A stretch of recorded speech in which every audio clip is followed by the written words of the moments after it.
950 The Fan, Rochester, an Odyssey sports station. It's time to start the show and talk about the sports we saw. Jokes and takes from Danger and Battaglia, Bills and the Sabres and the Ambers.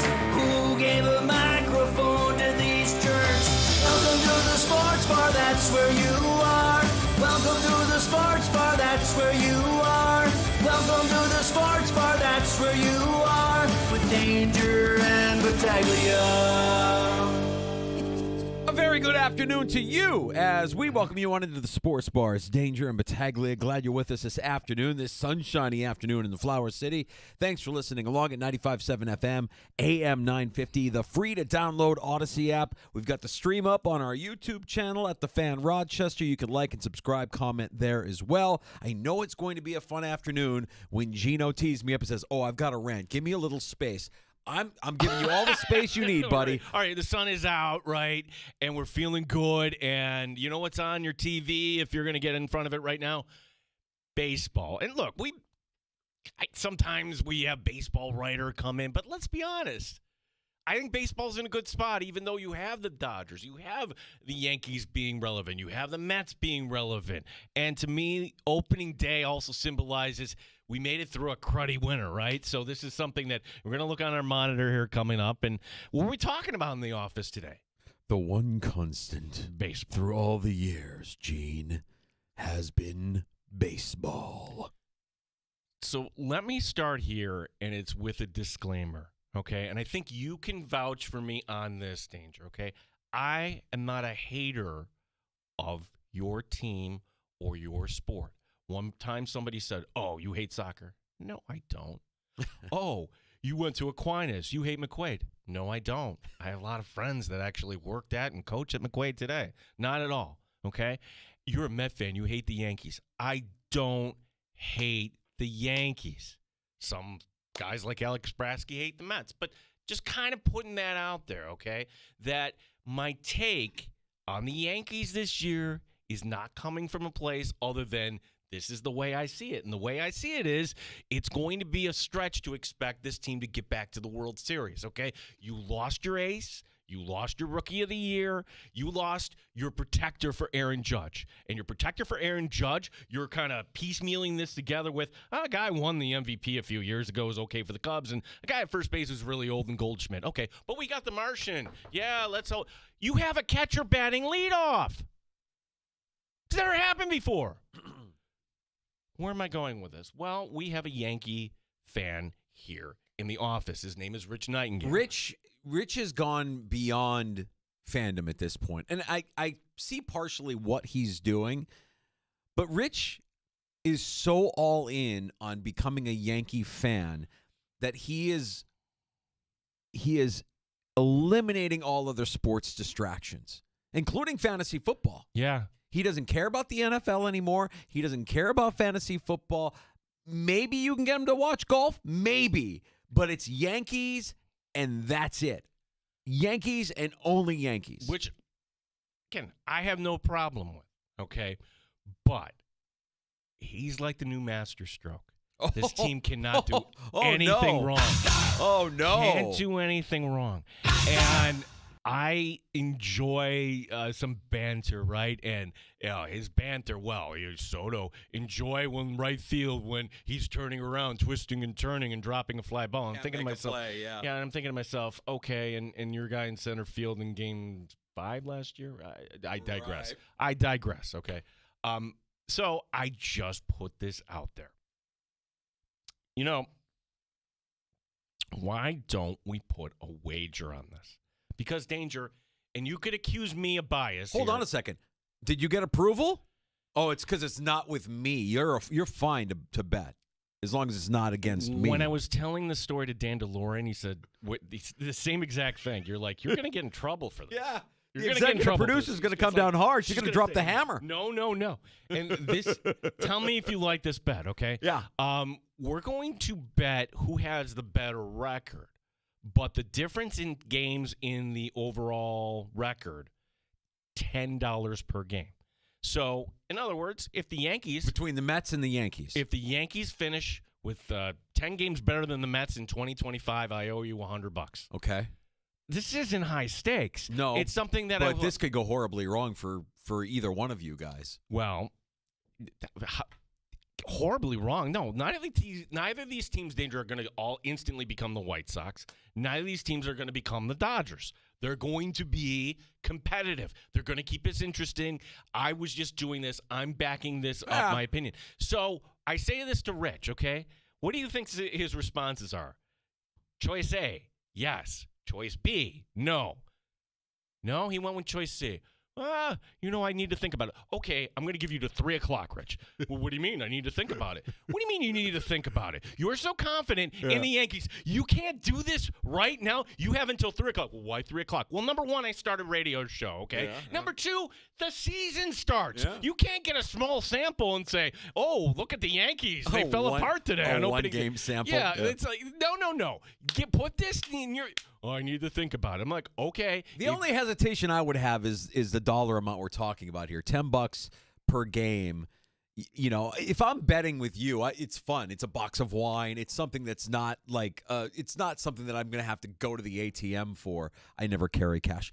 But if the thought of having to go to the ATM to dish out $200 or $150 or even $100 just to pay off a bet with a coworker, for me, I'd probably be out. But I do think that there's a little bit of cowardice in talking a big game and then not being able to back it up right there in the moment when challenged. I don't like that. Yeah, so that's where I feel this sense of satisfaction when you call somebody out on their BS. Rich, I like you were talking this big game. I'll say this too, and I'm not making excuses for Rich, but you know where he works out of every day, right?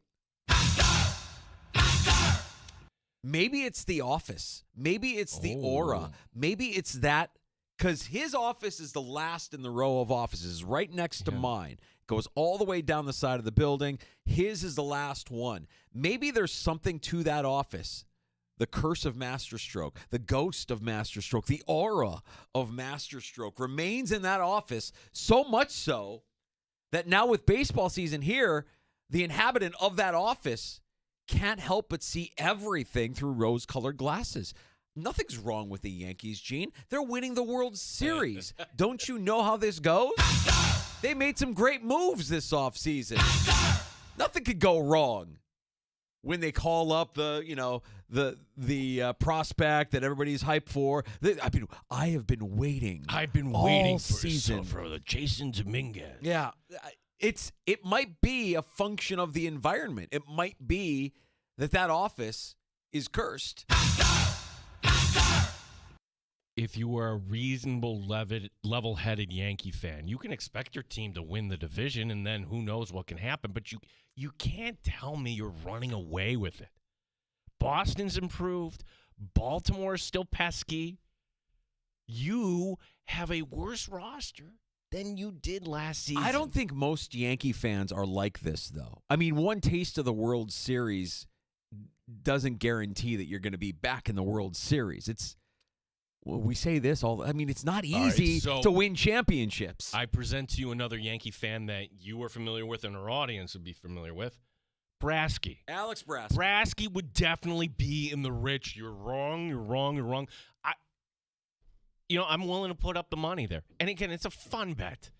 What's going to be the difference? 5 games, 4 games? No, I don't know about that. See, that's where I would say, it could go horribly wrong for one of the two teams, and you could end up owing somebody, $150, $100. Yeah, I mean, you don't know.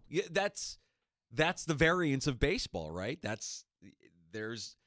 I like to say that we create our own luck in life, but a lot of times with sports, whether you're talking about the Stanley Cup Finals or Major League Baseball, there's a lot of variance and there's a lot of luck involved. Okay, so exactly the point, that in hockey, I think it's the biggest when it comes to variance. You don't believe me? We've been over a decade since the team that had the best record actually won the championship. Best record in the regular season. Baseball, Danger, you're right about the variance. That's why they play 162 of these things. Legitimately, you have only 9 guys, and the ball's going to come off the bat, and you have no idea where that ball's going to go. So it's why you have to have this wide sample, And this is why baseball writer I'm lining up with behind here, the expanded playoffs have watered down the product. They have. America has been rolled by like an army of steamrollers.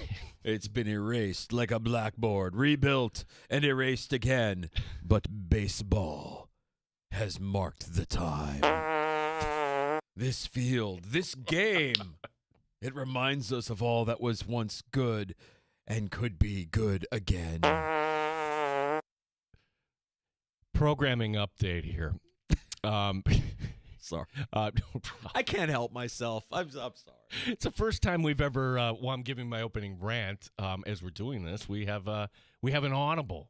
We have a game time decision in the lineup here of our guests here. First of all, I'll tell you at 4 o'clock today, 4:25, coming in as a great cause coming up. The Hometown Heroes night for the Rochester Americans, as they will be back at the Blue Cross Arena coming up Friday night.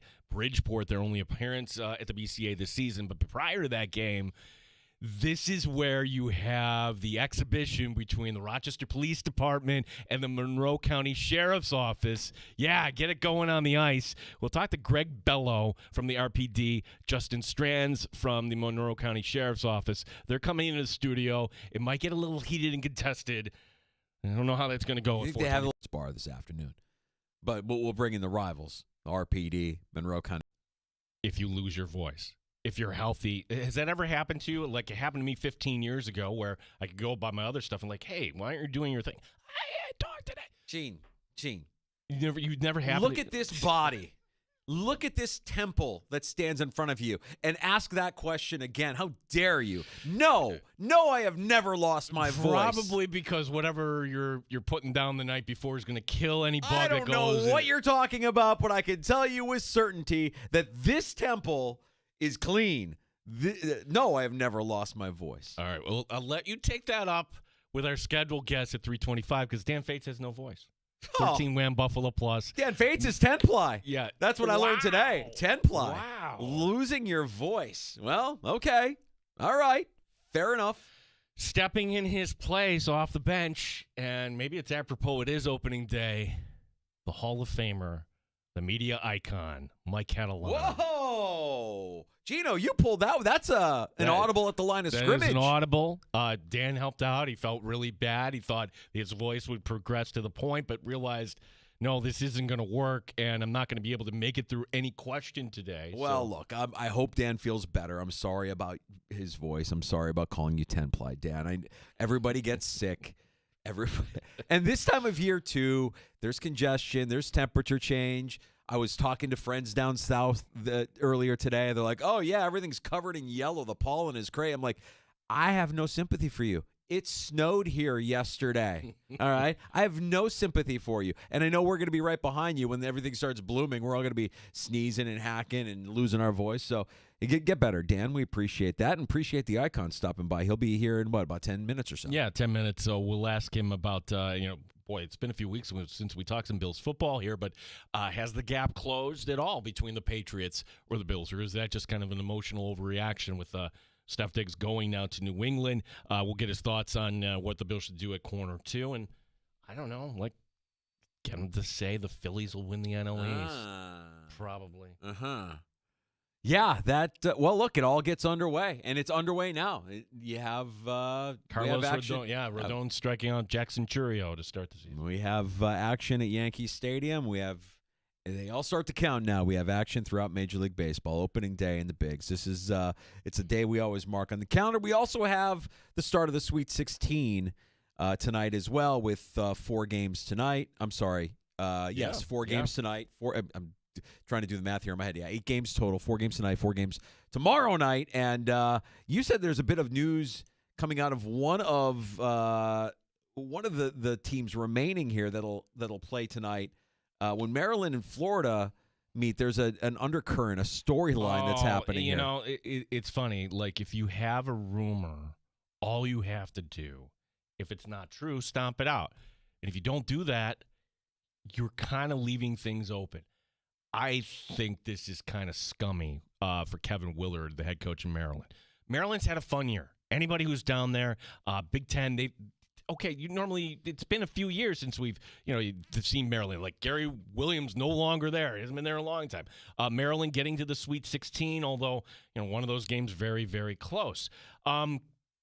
You also have this coaching carousel, and this is the bigger story, that how unseemly it is that you have the portal opening up while the tournament is going on. But those players have to kind of wait, Danger. Coaches don't. We had Sean Miller leaving from Xavier down to Texas. And a team that didn't make it this year was Villanova. Philadelphia, tough market, Big East, not too far removed from Jade Wright winning a national championship. Villanova firing Kyle Neptune. All sorts of rumors that Kevin Willard is leaving Maryland for Villanova. Kevin Willard has apparently said in the past he is not happy with Maryland and their NIL budget.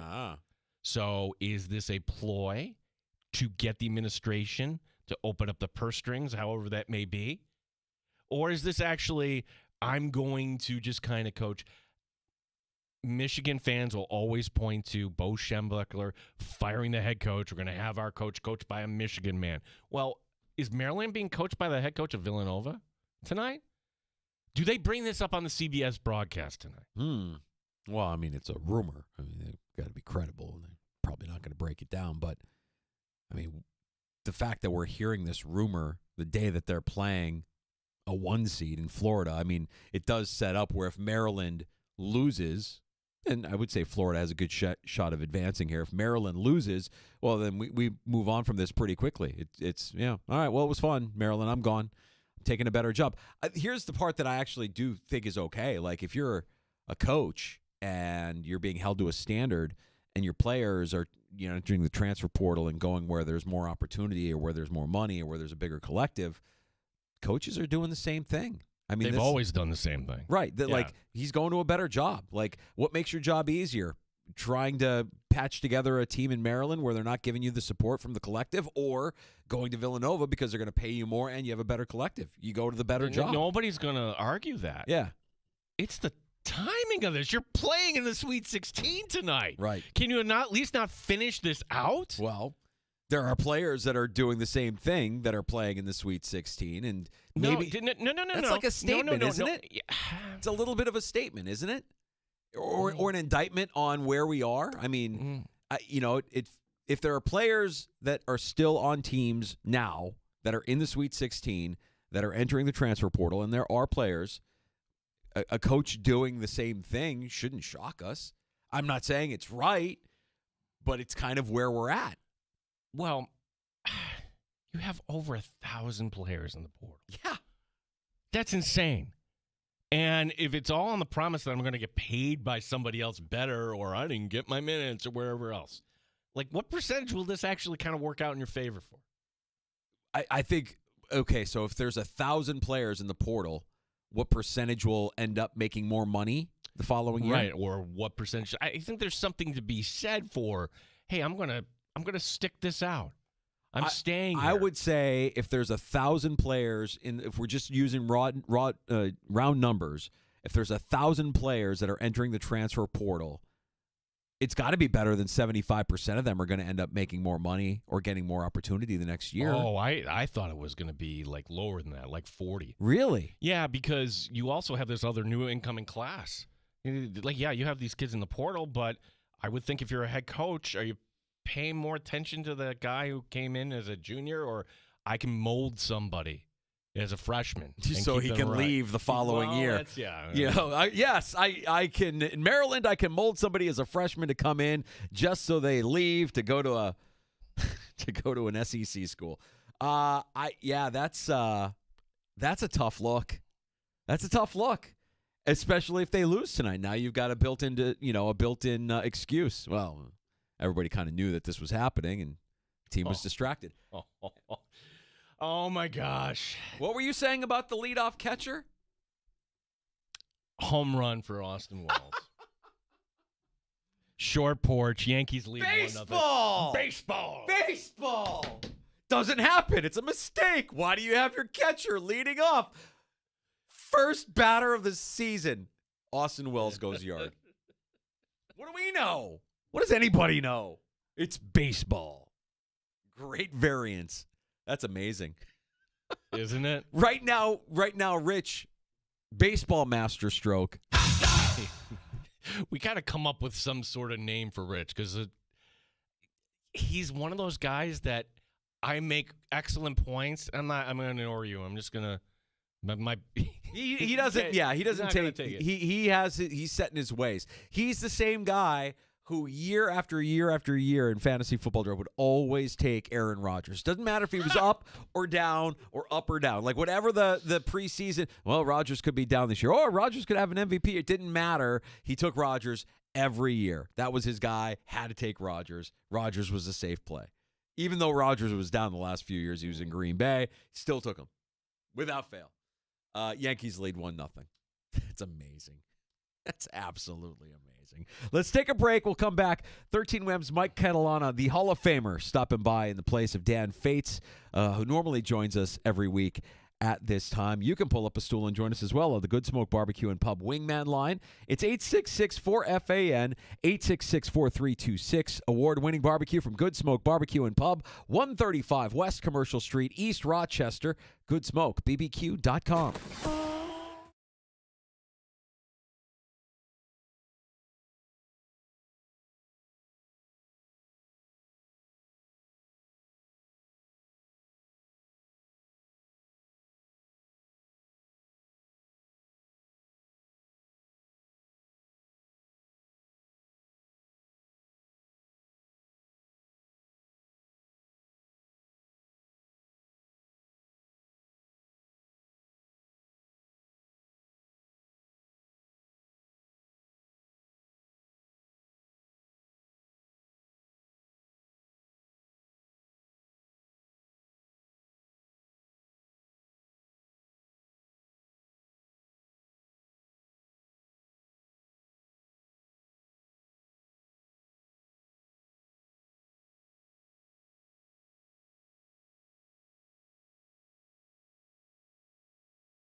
Sports Update. They go to the second in the Bronx. The Yankees up on the Brewers on opening day, 1-0. Austin Wells with a homer for New York. Blue Jays and Orioles, they're in a rain delay in Toronto.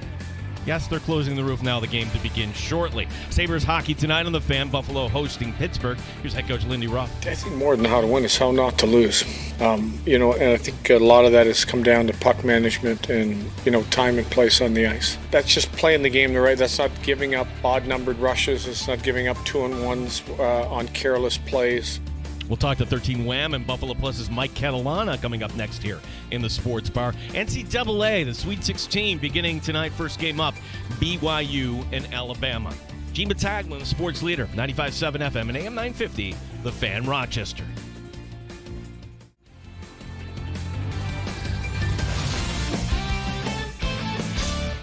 Straight up with no chaser. You're in the Sports Bar with Danger and Battaglia on the Sports Leader, 95.7 FM and AM 950 The Fan, Rochester. Opening day in the Sports Bar. Danger and Battaglia. Glad you're with us at 95.7 FM and AM 950, and always excited to talk to the Hall of Famer, 13 Wham Sports Director, Buffalo Plus, Mike Catalana, stepping in the shoes of Dan Fates, who normally joins us every week at this time. And do we have an update on Fatesy? How's he feeling, Mike? What do we know? We were doing our podcast, and his voice was cracking. He's at that age now. His voice is starting to come adorable. through. And I told him in the podcast, I'm like, how many of our viewers are going to be very excited that you're losing your voice? And so then it was sort of gone. And then he asked me if I could step in. I said, absolutely, because, I'll have – and then we'll take some shots at the Braves since he's not here. Oh, Yeah. like this. I'm on board. The Braves taking on the Padres today, and that's kind of where they went out. The way I kind of view this, maybe Dan is just feeling bad about his team, and he realizes he can't go toe-to-toe when talking about the Mets and the Braves. All right, settle down. You know what it is? I would say my shot at the Braves is they're not going to be that much better than the Mets this year. Okay. Oh, you're backhanded. When we're talking about Braves Braves in second, Mets in third. Obviously, Phillies win the division. Obviously, but I mean, are we really having a conversation when my prediction for the season in Major League Baseball is that the LA Dodgers will win 157 games? Wow, why are you going so low? Is that under or over? Is that Yeah, they are loaded again. Before we get to the Bills, is that good for baseball? Like having the Dodgers? I've heard the argument both ways, Mike. It's not bad for baseball that there is someone out there that spends a ton of money and other teams spend the money. What's bad for baseball is, honestly, I'll put it this way. What's bad for baseball is not the teams that are spending crazy. It's the teams that spend nothing. And the problem is, it's so funny. I think of how greedy NFL owners are in general. Sorry about the noise here. How greedy they are. But way back in the day, it was the Giants owner who said, hey, we got to share this revenue if this is going to work. And it ended up being the greatest thing ever for the sport because that's why all 32 teams can compete. And baseball is just a mess that way. They do need to do something because unless you're going to allow a team in Pittsburgh or Cincinnati or wherever to be able to bring in more revenue, they're not going to get the network revenue like they do in the NFL. Then I think it's bad. It does seem a little obscene what the Dodgers can do when you're talking about when the Yankees and the Phillies and the Mets look at them and go, oh, that team spends a lot of money. Yeah. But they do spend a lot of money. Hey, they are spending on their players. If you're a Dodgers fan, it's like you're watching an all-star team when they're out there. So we'll see how it plays out. But, you still got to win. And last year, I mean, they did. They figured out a way to get it done, but we'll see what happens. I'll say why it's a good thing for Major League Baseball. We all have a common villain. You need a villain in a sport. You want somebody that you can hate because they spend too much money or you don't like the play. The thing that sucks about it is the greatest player of our generation is playing for that team, and I want to root for Shohei, but he happens to be a part of this collective of all-stars that you're mentioning, and they're a villainous organization right now. And you know what else is different about it, too, is that in many other sports, when teams spend big, and try to buy players, it doesn't work, right? It just doesn't always work. But in baseball, it does work. It really does. It's hard to be, every once in a while you get a team like the Tigers last year that had no payroll and they win games. But most of the time you got to have those guys. And in a 162 game season, those great players usually come through, and you spend the money, you get the results. But you are right. I love hate in sports. I think it's what makes it work. And so it is funny, though, when other teams that spend a lot can look at the Dodgers as the evil empire. It's kind of funny to see. Buffalo plus 13 win. Mike Catalana pinch hitting for Dan Fates today here in the sports bar. Mike, turning to the Buffalo Bills here. The Bills gap between themselves and the New England Patriots. How would you describe it? Well, look, I look at the Patriots and I think, all right, they upgraded in coach because I think Vrabel will give them the energy. I think he's, obviously, they were a mess last year, the Patriots. So that's an automatic upgrade. I think Drake May in his second year makes them better. I think the division is to be, not the division itself, but second place in the division is certainly up for grabs. And there's no reason New England can't take that step. Now, can Drake May do a 2019 Josh Allen year where he's got some help? They brought in, John Brown and Cole Beasley, and now you're bringing in Diggs, albeit coming off the knee, to help them out. They still need a lot of help on that offense. I think the defense will be better. Yeah, I think there's still a gap. I mean, it starts with 17, right? Drake May looks like he could be a pretty good player, but we have no idea yet. And Josh Allen's the MVP of the league. So it's still a long way away, but I think they have a legitimate shot to say they could be the second-place team. The Dolphins haven't figured out yet they need to blow it up, and the Jets they won't say they're rebuilding, but, I mean, I guess they're trying to retool this year and work around the talent that they have, but they don't have a quarterback either. So, that's going to make it tough for them. But there's a spot there for New England to make a push this year. Where do you come down on Diggs? We were talking about yesterday how he'll be received when he comes back to Buffalo wearing New England colors instead of Bills gear. And we know that the game last year against Houston, he was productive, and that was in Houston. He's a very polarizing figure. He was a polarizing figure. He was in Buffalo. I mean, is it too much for me to think to myself, you know what, I'm going to view him as one of the best wide receivers in Bills history and kind of look at the player and be like, he was really good for this organization when he was here, even though it didn't really end. The ending was complicated. Well, Danger, I think it's because both of us, I mean, I just look at it. I'm not a Bills fan. Like, I covered the team. You were a Bears fan. Like, everybody sort of has the Bills in their mind, but, like, I think I can look at it objectively the same way you do. I think Diggs was great for Josh Allen and great until it wasn't. And then when he left, he left. Now look at it. It couldn't have worked out much better for the Bills. He went to Houston. Okay, they beat him in that game. Why? That game ended up meaning nothing. The Bills ended up winning the division, and, Houston had a lot of injury problems. They ended up getting a second-round pick. It could have been better if Minnesota would have been bad this year, but they weren't. But they get that second-round pick. Diggs, unfortunately for him, tears his ACL. So now Houston's paying for it with that draft pick and don't even have the player anymore. He goes to New England. It's fine. Like, I don't see it as being this enemy number one of Stephon Diggs. We were just talking about it in our podcast, and we'll put it out tomorrow. And I sort of pushed back on it. I said, I guess there'll be reaction. Like, if he catches a pass for a touchdown, does something big, points at himself, then you're going to hear a lot of boos. Honestly, you were at the games. You've seen him at the games. He was immensely popular. Yeah. Until he wasn't. I mean, the yard signs, Allen and Diggs, like, it was a great combination, and then it wasn't. But he meant a lot to Josh Allen when he did. I look at it as a net positive for the Bills, and then he went out the door, and they got a second-round pick for him, got him off the books, and Josh won the MVP. So now listen, if he goes to New England and they start playing great and he's putting up huge numbers, it's going to feel different. I just don't know if I expect that to happen at his age coming off the ACL. I think he'll be good, but I don't think he'll be, at least this year, with the Diggs that we've seen in his prime before. 13 Wham Buffalo Plus is Mike Catalana, our guest. Mike, we're under a month away from the NFL draft, and there is kind of one need. I think that's kind of glaring, unless you think that Dane Jackson is ready to step in, or maybe at some point Rasul Douglas. But if this is where we're at entering the draft, do the Buffalo Bills have to draft by need for a corner in the first round? No, No, and I just don't like when teams do that. And the Bills did it the year they took Elam, and they paid for it because they desperately wanted to get a corner. There's still players out there. It's still not even April yet. Players will be coming in and out. There's still trades to be made. Depends on what happens. We always see this too. After the draft, maybe there's veteran players that either are on the market or get cut loose. That's just what happens.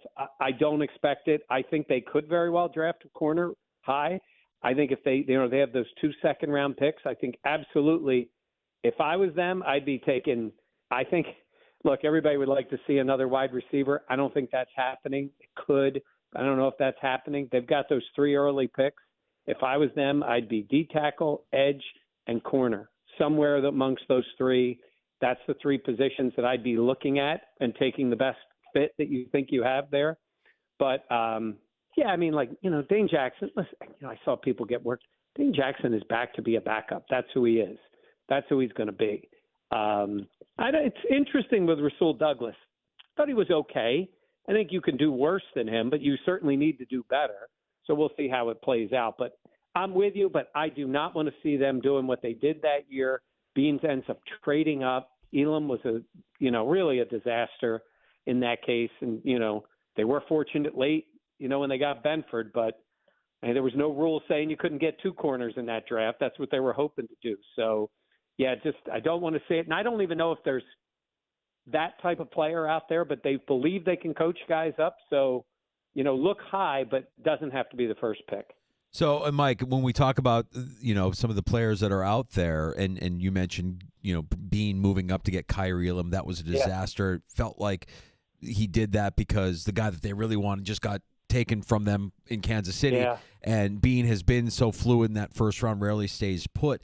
Is there something to be said for, identify your guy and just go get him, whatever it takes. If you've got a defensive tackle that you hit it off with that is going to work in this defense, just go get him and don't even worry about – you have 21 draft picks between this year and next year. I think you'll be fine if you go and get your guy who can be a contributor on day one. That's why I wanted Brian Thomas Jr. last year when they were looking at wide receiver. Instead of dropping back, I would have – again, it's not – I don't know specifically what the Bills thought of Brian Thomas Jr., though he looked pretty good with the lousy quarterback play that Jacksonville got last year, and he still looked good. You ended up giving up a third-round pick later for Amari Cooper. You would have had an outside receiver who can play in the league right away, and that issue would have been off the table. He's a better player than Keon Coleman. Doesn't mean Keon can't come around, but, certainly isn't so far. And it is funny. We were just talking about that. Obviously, the first draft, he moved up, and he got Josh Allen and Tremaine Edmonds. Sat got Ed Oliver. Sat got when he got Greg Rousseau. Moved up for Kincaid. Let's see how that ends up going. But outside of the Josh pick, sitting still has probably worked out better than moving up. To be honest with you, but if you're going to move up for the guy you really need to get. And I think in your case, what you're talking about there was the guy they wanted wasn't there. Now, they'll never officially admit that, but the guy they wasn't there, and they were out of a bit of desperation and moved up, and they took the wrong guy. Mike Catalana, Buffalo Plus 13 Wham, joining us. Mike, you had the story beginning the week here. The Bills are back at Fisher, which that's great. We love that. We should all write a thank you note as well to Oak Hill because I think they play a big part of it. And it's always kind of year to year, but this is going to be the last year where the new stadium isn't open. So could we actually see this perhaps being the last camp? I'm just throwing that out there knowing that, hey, a lot of these teams are looking for other avenues to make money. I would think that you could make money in that new stadium hosting camp. Yeah, I don't see them making any money on a camp. I mean, the teams that have it, that's not really a moneymaker. It's more about the facilities. I don't think anything changes with the new stadium. They'll still do maybe they do 2 of those, where they bring everybody in. But I really don't. I think whatever they'll do in the new stadium, they could do at the current stadium, and they're not doing that. Because maybe I'm wrong, and we'll see. But I don't see that as being a big factor. I think what they have is they like the mechanics of it. They like the way it works. And you see, like I see in Philly, like, they only have a couple of open practices all summer. That's what I tell fans. I've got some Buffalo fans that'll get in touch with us and be like, I wanted to come back to Buffalo and be in Fredonia. I'm like, listen, and if it moves from Fisher, it's going to Orchard Park. Like, they're not going to another college. And you're right. If they put it there, I guess, but I think it would be more that they believe that whole setup is better for them. I don't think it would be a financial thing for them with the stadium. I think it would be like they don't want to go away. They don't want to use that time and effort and money and do it, because up to this point, they could have dropped out of this at any point, and they haven't. And we talk about it. I mean, McDermott, Bean, and Allen all like it, and Oak Hill ain't moving. Yeah. So like you said, that doesn't hurt. Mike, I humor me for a second, because I've been floating this out there for anybody that will listen to me, and I know that the odds are slim, but we have the owners' meetings coming up starting here on Sunday, and this is the kind of move that you would require ownership to be involved in this kind of move.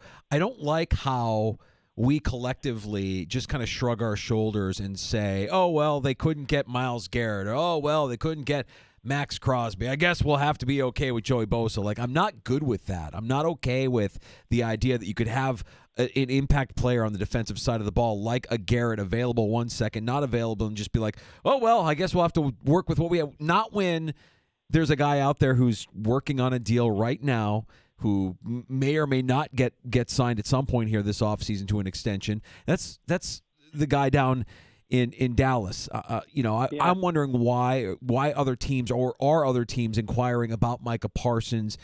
And man, I just can't get it'll be my annual plea that the Bills should go after a player of Parsons' caliber, because that's really what needs to happen to unlock this defense for the Bills.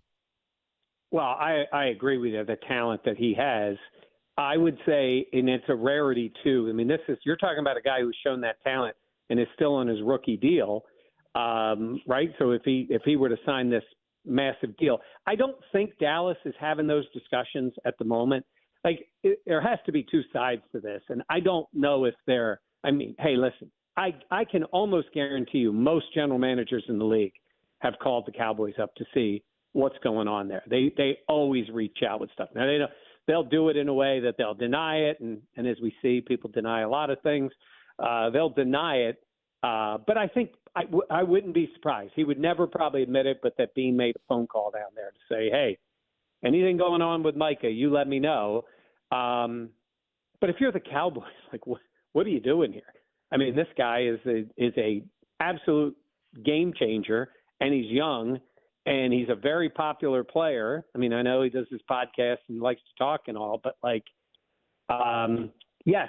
I don't think it's happening. I think Dallas will eventually sign, but they'll do it the Dallas way. They'll make the guy wait and wait and wait, getting pissed off, and then eventually they'll give him a big deal, because that's what they seem to do with Lamb and what they've done with Dak and what they've done with other players. So I'm not disagreeing with you, but there's a difference, I think, between a guy who hasn't signed that mega deal yet and a guy you would have thought the Browns were looking to make a trade, and then they just turn around and give him a boatload of money. And Crosby, the same thing, like just a boatload of money. So it's not like the Bills aren't in on it and they traded him somewhere else. But I think if Micah Parsons was going to be traded, I absolutely do believe the Bills would be in on it. Doesn't mean they necessarily would get him, but I think they'd be in on it. Yeah, come on, Terry. Just belly up to the bar with Jerry tonight or this weekend and get it done. Mike, who starts at quarterback the majority of these games this coming season for the New York Giants? I said they signed Jameis and Russell Wilson and didn't even sign the wackiest quarterback available on the market, and he's still floating around out there. I have no idea what they're doing. Russell Wilson's going to be on his fourth team in 5 years. He can't play anymore. Like, he'll show those moments like he did in Pittsburgh. If I'm a Giants fan, I would rather see Jameis Winston play. At least it would be entertaining. You never know where the ball is going to go. He's going to make some great plays. He's going to make some terrible ones. Russ is just not that guy anymore. He showed it in Seattle. He showed it in Denver that they gave him away when all that money and everything and all the draft picks. He went to Pittsburgh. They made the playoffs, but that was a terrible offense. I don't get it. Jameis shows flashes. Can you imagine now if they were to draft Shedeur Sanders? Yes. And have that as the room, Deion's kid and those two guys? Russ is talking about because he won the Super Bowl there how many years ago at MetLife. Yeah. What the hell does that mean to these fans? Right. New York doesn't have football. Pittsburgh had one of the worst passing games you'll see last year. And now there's going to be somebody listening who's going to go by numbers. You watched them. You know what that passing game was. And the two quarterbacks they have are the two quarterbacks in New York this year, which is crazy. Like, it's just a mess. I'm going to say Russ is the starter, you would think. But I don't know. I don't see how this works out for Daboll and Shane. Right. That's not a good team. Along those lines, though, if it doesn't work out for them and they're out, personally, I think they should have been out after last season. But you're going into this season with them knowing they're on the hot seat, and if they don't make the playoffs, they're probably losing their job. I mean, if you're the organization, not the GM, but the organization, are you telling these guys, get us a quarterback so that when you are gone, we can actually move forward with somebody fresh and put a fresh set of eyes on the entire organization? You know what? It's the worst place to be with a desperate GM. Worse than a desperate coach. Because a desperate coach's job is to try to win games, right? Unless you're trying to tank, or at the end of the year, like with the Patriots, when you win a game you should have lost. Right. But a GM trying to pick a quarterback to almost save your job, like to buy some time, is a terrible decision. Listen, I don't know how good Shedeur Sanders is going to be in the NFL. People that I would trust said he'd be the fifth or sixth quarterback. Those maybe even Ward would be compared to last year's picks. So you would have been talking about mid to late first round or second round pick, and now you're going to take him 2 or 3. You're trying to decide, or 3 for them, trying to decide if he'd be the guy. The last thing you want is them just a bit of a Hail Mary here and saying we're going to take a quarterback and then hope it works out. It's a poorly run organization, and they're desperate. So I guess the sign of desperation would be to sign those two guys and then draft a guy probably higher than he should be taken. But if that's what they do, they got to put Hard Knocks back in New York again, because it'll be hilarious to watch. Do we have Met highlights tonight on 13 Wham in Houston, Mike? I got them at 6:00. We're going to show some early highlights. It's opening day. It's opening day. This is when you'll be excited. Man, that pitching staff, though. Whew. You okay with that staff? We're fine, Mike. We're fine. Really? Do you remember how last season ended? Danger, do you remember? Yeah. Oh, I think he yeah, remembers. Well, you mean the Dodgers won the World Series. The rest of the stuff. That was how the season ended. Yeah. Irrelevant. Yeah. Game 5. We remember Game 5. Yeah, I do remember It's that. just irrelevant. The rest of it's irrelevant. Yeah.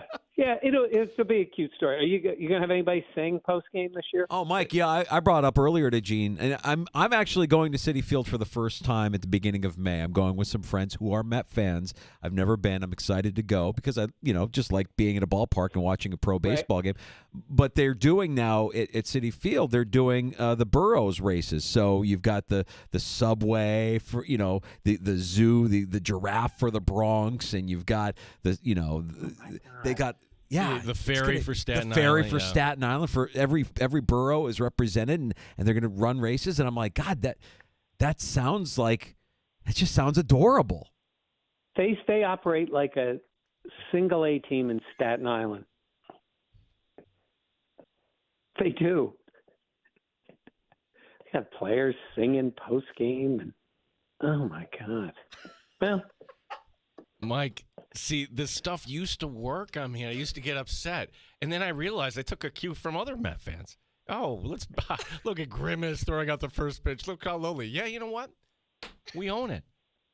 Like, we're the fun fan base. Like, the parallel being the oh, yeah. Like, you're the fun fan base. It is. It's so much fun. Look, someday you're just going to sit back and be like, maybe I should just have a little more Met fan in my life. It should be more like those people. No, you know what it's like. Danger, that shot, the Met fan the two guys standing next to each other, somewhat disheveled, always have that same clueless look on their face, looking at the game. They try to put their hat on backwards for like a rally. It's just so good. It's so good. Yeah. Mike, That's back to normal this year, buddy. Here we go. thanks so much for making time for us on opening day, laying it all out, stepping in for Dan Fates. What's coming up at Buffalo Plus that we can check out this week? So we just recorded our podcast. So we talk a little digs. Hey, we talked about the Hallmark movie. Oh, that's right. We haven't hit on that yet. We'll get to that. Yes, we talked about who would be the worst actors, who would be the best actors, because it'll be hilarious. Jenna's already put in her name. She wants to be the reporter in the movie. She's a big Hallmark fan. She said she knows they're hokey, but she likes them. So we'll push for Jenna to get a part in the movie. I don't know if that would happen. But then we also talk digs. But we talk about the D-line, some of the stuff we were talking about, like where they are now and what they need, and some of the players who could be available to them, how aggressive they should be, the type of players that are out there. So we start doing that. We're going to do that with different position groups. Mainly, we're talking D-line, a little bit of wide receiver, and corner. So those would be the spots that we'd be looking at. So, but for now it's D-line. If Jenna doesn't get in for this Bills movie, I'm sure they're going to move this around, maybe to other sports, that someday maybe Hallmark will have Mets fan a love story at some point. Mike. And you can do it. You can be the host. Yeah. Amazing. That would be so good. Yeah. Enjoy the rest of your day, Mike. Thanks for the time. All right, fellas. We'll talk to you later. You got it. There's Mike Catalana, 13 Wham Sports, Buffalo Plus, the Hall of Famer. I have so much respect for Mike. Yep. I can't fire back. He's our guest on the show. He is. You're just laughing. I think it's hilarious. Laughing. That's it. I think it's hilarious. I can't help it. Whenever I see two fan bases go at each other, I think it's funny. Rival fan bases getting after each other. It's why I laugh whenever I hear somebody say Green Bay sucks. It just makes me laugh. I laugh because I think, okay, we're saying that as a fan base about a team that has absolutely dominated us for the better part of my life, but we just say it just to say it. And, I'm sure they have their own. I think it's what makes all of this fun. Fandom. There was a friend of our show that was in that Chiefs love story. Alex Gold was an extra in that. Oh, no kidding. Yeah. His screen time was all of 2 seconds. He's walking into a restaurant. No kidding. Would you go out to Buffalo and be an extra? I would not. I know a lot of people that would. I call those people fame whores, and it's not really my thing. Duffy would do that. Ooh. I don't know. That one I don't know about. Ryan Duffy, yes. Yes. Ryan Duffy, maybe not. Ryan Duffy, probably. I don't know. No, but you see, Jenna would actually have a real role, not an extra. She'd be like one of the reporters there. So that would be legit. I would say if you have a legit part, if you audition and you get a legit part, that's better than just showing up to be an extra. I'm not interested in. I mean, I got a lot going on. I don't know if I can drop everything to be an extra in a movie just so you can see me for 2 seconds. Well, they start filming in July. It's a holiday movie. This gives you some idea. Boy, the post-production must be really, really like Hollywood movies usually take more than a year. Nope, film in July, out in November. Honestly, boom, you done. can't even believe that they're filming in our country or in our state because it's so much of what happens in Hollywood gets farmed out to other countries because it's more cost efficient to do it in other countries. Game shows that you watch, studios in Hollywood don't get used because it's too expensive. Do we have a tariff on that? Maybe. No, sorry. Maybe sorry. I don't know, but it's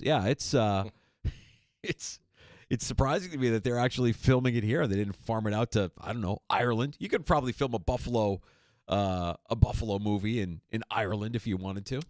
But it is cool. Like when you see like where was it for Fisher football? Going to Hilbert. Okay, I've never been to Hilbert College. In fact, it wasn't really even Hilbert. It was the high school, St. Joe's there. So I'm driving. I get to there, and I'm like, wait a second. I know where I am. That's the hotel. That's the restaurant from Buffalo 66. Ah. Have you ever seen that? I'll add it to the list. Very twisted movie. Christina Ricci. Correct. Yeah. Never saw. Okay, okay? I'll add it to the list. No, there is no list. Realist, Mike Danger. Buffalo 66. Yeah. And I was thinking, like, do we have films that, like, oh yeah, in Rochester? I'm not talking about the Spider-Man thing. Spider-Man was kind of cool. Watching the Spider-Man scene, that's downtown Rochester. Like the scenes where they filmed in downtown Rochester, you can absolutely tell, that's downtown Rochester. That's kind of cool. Have we ever had anything else other than that, though? Not recently. That's the last one I can remember. Yeah, I don't. Somebody help us out. Yeah, that's the last one I can remember. Yeah. That was a lot of fun. I mean, I know it was an inconvenience for a lot of people, but I thought it was kind of fun that we had, people shooting on Main Street in Rochester. When you watch the movie, you're like, oh yeah, that's Main Street. That's definitely Rochester. We've got the Monroe County Sheriffs and RPD hockey players coming in. It's Hometown Heroes Night at Blue Cross Arena tomorrow night. And before the Amerks take the ice, the RPD and the Sheriff's Office face off, and we'll meet a couple of the players here in the 4 o'clock hour. Also give you a free pair of tickets today. Do we still have tickets for Disturbed? We do. Yeah, let's do this. A free pair of tickets to see Disturbed, the Sickness 25th Anniversary Tour with Daughtry and Nothing More. That's happening here on April 4th, which, if I'm not mistaken, I want to say that's next week, right? God, time's moving fast. Friday, yes. Next Friday. So tickets on sale now at Ticketmaster.com. A free pair of tickets to see Disturbed in the Sickness 25th Anniversary Tour if you call 5 now at 866-4FAN. 585-866-4326. You're listening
sports leader. 95.7 FM and AM 950. The Fan, Rochester. An Odyssey sports station. The Fan, Rochester. Sports update. Opening day in Major League Baseball as they go to the top of the fourth. The Yankees leading the Brewers in the Bronx 2-1. Austin Wells as well as Anthony Volpe with homers for New York. Carlos Rodon threw 3 innings of work for the Bombers. A little bit of delay, but they're underway in Toronto, where the Orioles leading the Blue Jays by a 2-0 score. Adley Rutschman with a homer. Rain delay in St. Louis between the Twins and the Cardinals. Just underway coming up. Phillies and Nationals. The Red Sox opening in Texas against the Rangers. Also the Mets opening up at 4:10 today against the Astros. Buffalo Sabres hockey tonight here on The Fan as the team taking on Pittsburgh. Our coverage will begin at 7 o'clock. Of course, you have the Sweet 16 in college basketball beginning tonight. First game up is BYU and Alabama. Gene Battaglia, the sports leader, 95.7 FM and AM 950, The Fan, Rochester.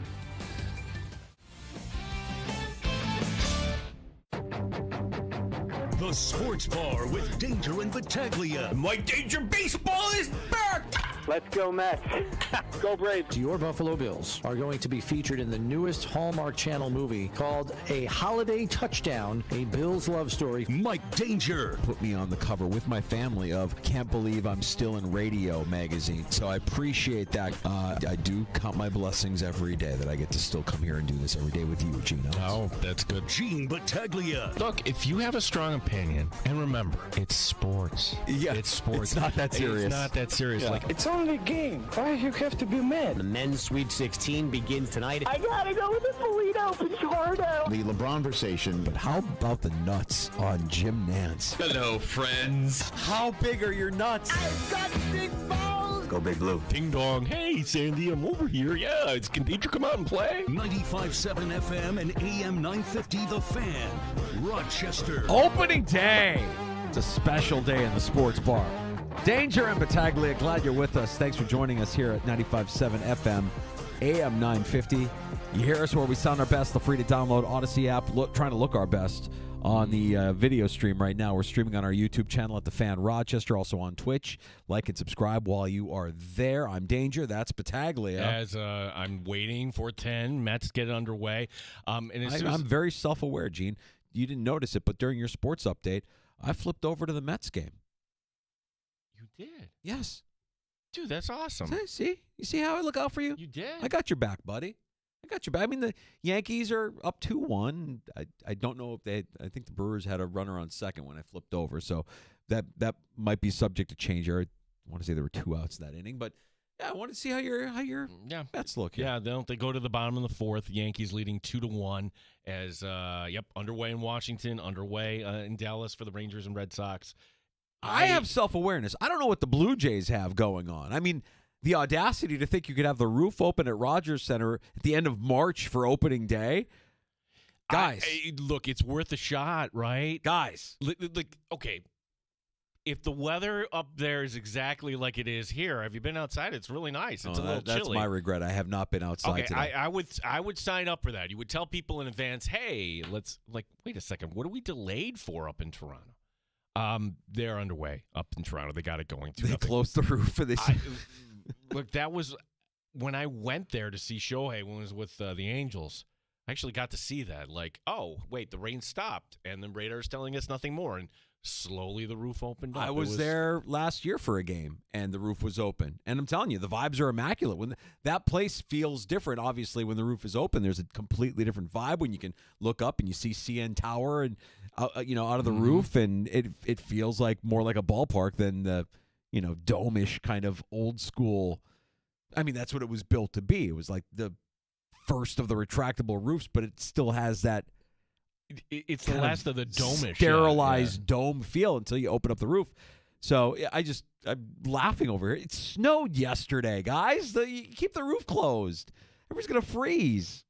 But all right, they're underway there. They're underway there. Mets are underway in Houston. Yanks are hosting the Brewers. Opening day is back. Oh, we have Sweet 16 college basketball tonight as well. I'm looking forward to that. We're so distracted. We've got so much going on. And all that to be leading up to tomorrow night. We've got the Amerks and Hometown Heroes night. And Later this hour, we'll be joined by Greg Bello, the RPD, Justin Strauss from the Monroe County Sheriff's Office, as the RPD and the Monroe County Sheriff's Office will face off against each other prior to the Amerks taking the ice tomorrow night at BCA. Yeah, I think if I have this right, if you get there early enough, you can catch the tail end of it, which that would be kind of cool. And then, certainly the Amerks would love to have you come down. Bridgeport, the opponent, last of the 3-game and 3-day stretch for the Amerks. Sabres in action tonight. Little teaser for the show tomorrow, because I felt like I had to explain myself to Danger, saying, hey, for one of the segments, let's talk some Sabres. No, we don't want to do that. No, I want to go. It's Friday. I want to go into the weekend in a good mood. No, it's not going to be what should the third line do or what it tell us about James Reimer. None of that. There's nothing on the ice that I find compelling whatsoever. It's everything off of the ice. As Juan Soto gets a hit in his first. I'm going to switch you back to the Yankees. You're distracted. Go ahead. We'll be talking to a friend we haven't talked to in 2 years, Matthew Fairburn, who covers the Sabres for the Athletic. And I thought he had an interesting piece about where this franchise is and the fact that he's reaching out to Gary Bettman's office for comment. And some of the things that are brought up in this article, I'm like, ooh, I hadn't thought of that. For example, what's going on in the world right now? Like, if you talk to any tourism bureau here in New York State or other places, they're projecting numbers to be down this year because, people aren't going to be crossing the border. They're not too high. And what Matthew is laying out is, if you lose season ticket holders from north of the border, and he also is projecting a loss here of people just investing their money elsewhere, where is the Sabre franchise headed? You pulled out the, hey, let's feel good about ourselves and bring back Lindy. Well, that didn't work. So what do you do now? Last in attendance in the NHL? Second last? 30th. They're 30th. 30th. Second, okay. Yeah, so there's two teams worse, San Jose being at the bottom. Oof. Yeah, but it's not company you want to be in. Not in a supposed hockey market like Buffalo. But the thing that you think about, there's other small markets up in Canada. No, there's only one smaller than Buffalo. That's being Winnipeg. Yeah. The Sabres have the second. Buffalo is the second smallest market in the National Hockey League. Yeah, and Winnipeg has the smallest arena in the NHL. The Sabres arena in need of some refurbishments. I know we got the scoreboard. That's nice. But I think there's still, some upgrades that need to happen in that arena, which I'm sure they're not excited about exploring when you consider the product on the ice has been what it's been. It's a tough look, man. It's a real tough look. I hate thinking about what the future of that organization could be. I know a lot of people say sell the team. I'm one of those people that says sell the team. I don't know that it gets better. When does it get better? How does it get better? Well, why are you holding on to it if you're going to treat it this way? And that's going to be my first question to Matthew tomorrow around this time. Like, why do we have this dichotomy where the Bills, one of the best owners in the NFL, look, we have all the resources, we're winning games, we're building a stadium, yay. And he was voted the worst owner in the NHL. Like, you're in the same company with other worst owners. If we went with worst owners around other sports, that's Terry Pegula's company right now. He's the worst owner as voted on in that poll by The Athletic. Yeah. Well, that's exciting. I'm excited to talk to Fairburn. Love Fairburn. Need more Matthew Fairburn in our lives. So that's why I had to sell it to Danger. No, we're not going to actually talk about things on the ice. Yeah, well, yeah. We just roll our eyes. You could hear me rolling my eyes if we talk about what are we going to do with UPL? What are we going to do this offseason? Don't care. Don't care. It doesn't matter. Get rid of all of them. Don't care. They fired Torts today in Philadelphia. There's a part of me that's like, why not? Just bring him in. What, could it get worse? No. All you do is throw crap against the wall. Why not throw Torts against the wall? Let's have it. Let's go. Well, if Torts comes in and he's just like, and if he's defeated, then I don't know what to tell you. Because I expected fire and brimstone Lindy. Nothing. It's just sad, unserious franchise. And I have a feeling after we talk to Fairburn that we're going to be viewing it as an unserious franchise that we might not be able to hold on to. Well, I mean, that's It's, the thing that makes me nervous. like, do you think there are people, let's just say in Kansas City, Quebec, Houston, any of these other markets, like, hey, what would it take? You better believe it is. You better believe it. And if the Bills made a decision, let's bring in private equity partners. You chose that over selling. So I'm going to give them credit for not selling the Sabres and keeping them in Buffalo, because I got to believe there's sharks out there that are going to, I'm not talking about San Jose. I'm talking about people that really don't care about Buffalo. Right. Yeah, there's certainly opportunity in the NHL in growth markets to add a franchise if they so choose to do so. So, credit for your boy here. Huh? We go to the bottom of the first, and that's see, I'm not distracted at all. I can do two things at once here on the show. Soto got a hit his first at bat with the Mets. 162 games. I mean, I know it's opening day and it's a rite of passage and everybody's excited, and I'm not here to pee in your Cheerios, but it is 162 games after all. But yeah, I mean, what do we know? Soto gets a hit, his first at bat with the Mets, and Wells goes yard, leading off at catcher for the Yankees against the Brewers. Baseball's back, baby. Baseball is back. We'll get to happy hour here shortly in the sports bar. We'll give away more of these Disturbed tickets as well this afternoon. Joining us next, we're going to check in with Greg Bello from RPD, Justin Strands from the Monroe County Sheriff's Office. These two men will be on the ice for Hometown Heroes Night tomorrow night, which is prior to the Amherst game at Blue Cross Arena. The Amherst game you'll be able to hear on the Fan Rochester. It's all for a good cause, but I always like getting the take of these two sides when they square off and they face off at Blue Cross Arena. Nice heated rivalry between the two agencies. And we'll talk to them next here in the sports bar. It's Danger and Battaglia on the Fan Rochester.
Top shelf sports talk. You're hanging out in the sports bar with Danger and Battaglia on the Sports Leader, 95.7 FM and AM 950, The Fan, Rochester.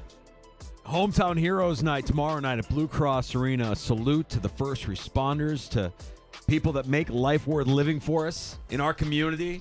But it's more than the game between the Amerks and their opponent. It's the game before the game that is going to draw some attention tomorrow as well. 4 o'clock on the and I love the fact that the Amerks set this up, doing this event here for the RPD, the Monroe County Sheriff's Office, going head-to-head. It is open to the public. You can go check it out tomorrow. Joining us, spokesman for the Rochester Police Department, Greg Bello, as well as Justin Strands, Monroe County Sheriff's Office. Gentlemen, I'll start with you, Justin. Who's winning this game? It's definitely going to be the Monroe County Sheriff's Office. Confident. Wow. Very confident. We brought in some young guys and changed the team up a little bit, so I think we're going to catch them by surprise. When you say you brought in some young guys, sounds ringerish. You got some ringers. I'll call them ringers, and we did a little recruitment. We anybody who used to play for the Amerks that want to play for the Monroe County Sheriff's Office, so feel free to take the test. But we upped it a little bit this year. Justin, you played for Canandaigua. What position do you play? I'm a defenseman. Okay. Has it been known? How many games have you played in these contests? In these contests, I've been playing probably for the last 10 years. How many times have you dropped the gloves? Oh man, in this contest, I haven't dropped the gloves yet. I try to keep it nice and even. It gets exciting, it gets fun, but I don't want to drop the gloves with these guys. That's for sure. You mentioned the Guardians Cup that you guys played in. Was it a couple of weeks ago that you played in? Yeah. Leading up to this is almost like a warm-up where you guys did some really good things, not just playing hockey against each other, but raising some money as well. Yeah, that was a really great event. Again, the Amerks were nice enough to come out, and we were able to raise $15,000 for mental health awareness for first responders through a nonprofit organization called NILEAP. Yeah, Justin Strands, our guest, Monroe County Sheriff's Office. Also, RPD spokesman Greg Bello coming down. Now, Mr. Bello, you're not playing tomorrow night, though. No, everybody would laugh if I put the skates on. I try to work my way around with my 5-year-old. I think outskates me at this point. But no, it's a great event for us to partner. Our team's out there playing the Sheriff's Office, playing the other teams. There's another game coming up in a few weeks with some of the town departments versus Cleveland to raise money for the Officer Jameson Ritter Fund. So it's a great way for our departments to all get together and not just take life so seriously, out answering 911 calls all the time or keeping inmates from getting too riled up, but to go out there and just have fun in a different setting. I also imagine that's got to be an amazing release for all the players as well. Yeah. It's nice to get out there and just release. Yeah, absolutely. So, I mean, I don't play hockey, but I'm a huge Amerks fan. I got season tickets. I take my kids all the time. And, there's nothing beats playing hockey, watching hockey, like just a night at the arena. I mean, it's a great way to just separate from real world and just go watch great hockey. And so Friday night, tomorrow night, we got 2 great games. We're going to, first game, we've got first responders, great way to cheer, support those that are out there, helping everybody else in the community.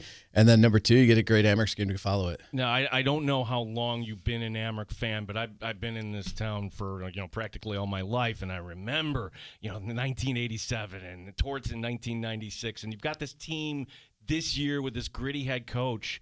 I mean, does this have an Amerks team that possibly can go deep in the playoffs, Coach? They look good, and they got the goaltending to go behind it, and that's been key. Is Levi and Sandstrom and Hauser, those guys together forming quite a trio and keeping the puck out of the net, and that's key. You get in the playoffs, games get tight, and you got a good goalie back there that's going to do it. Now we want to stay in our little Rochester bubble here. Before we had you guys on, we were talking about we call it the S word. We don't like talking about what's gone on with the Sabres because it's gotten so sad.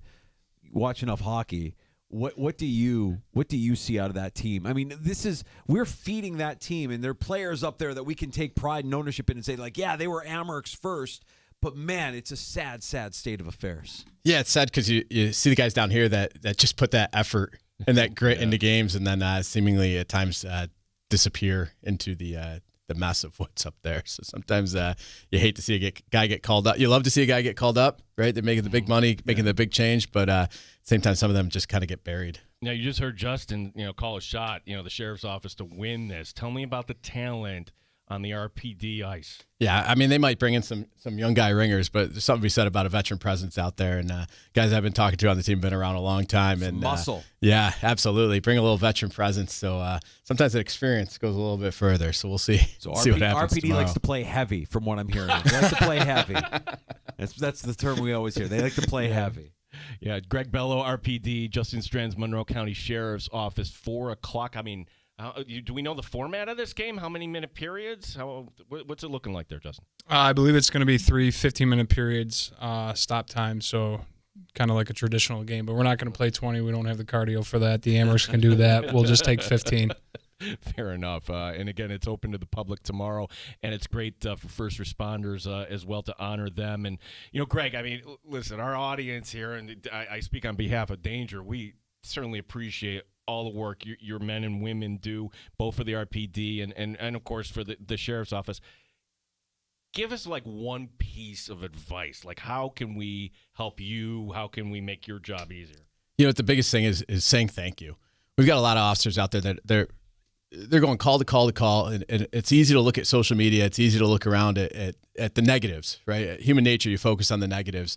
And that occasionally you walk into Wegmans, you walk into a corner store, and somebody just says, thank you. We appreciate what you do.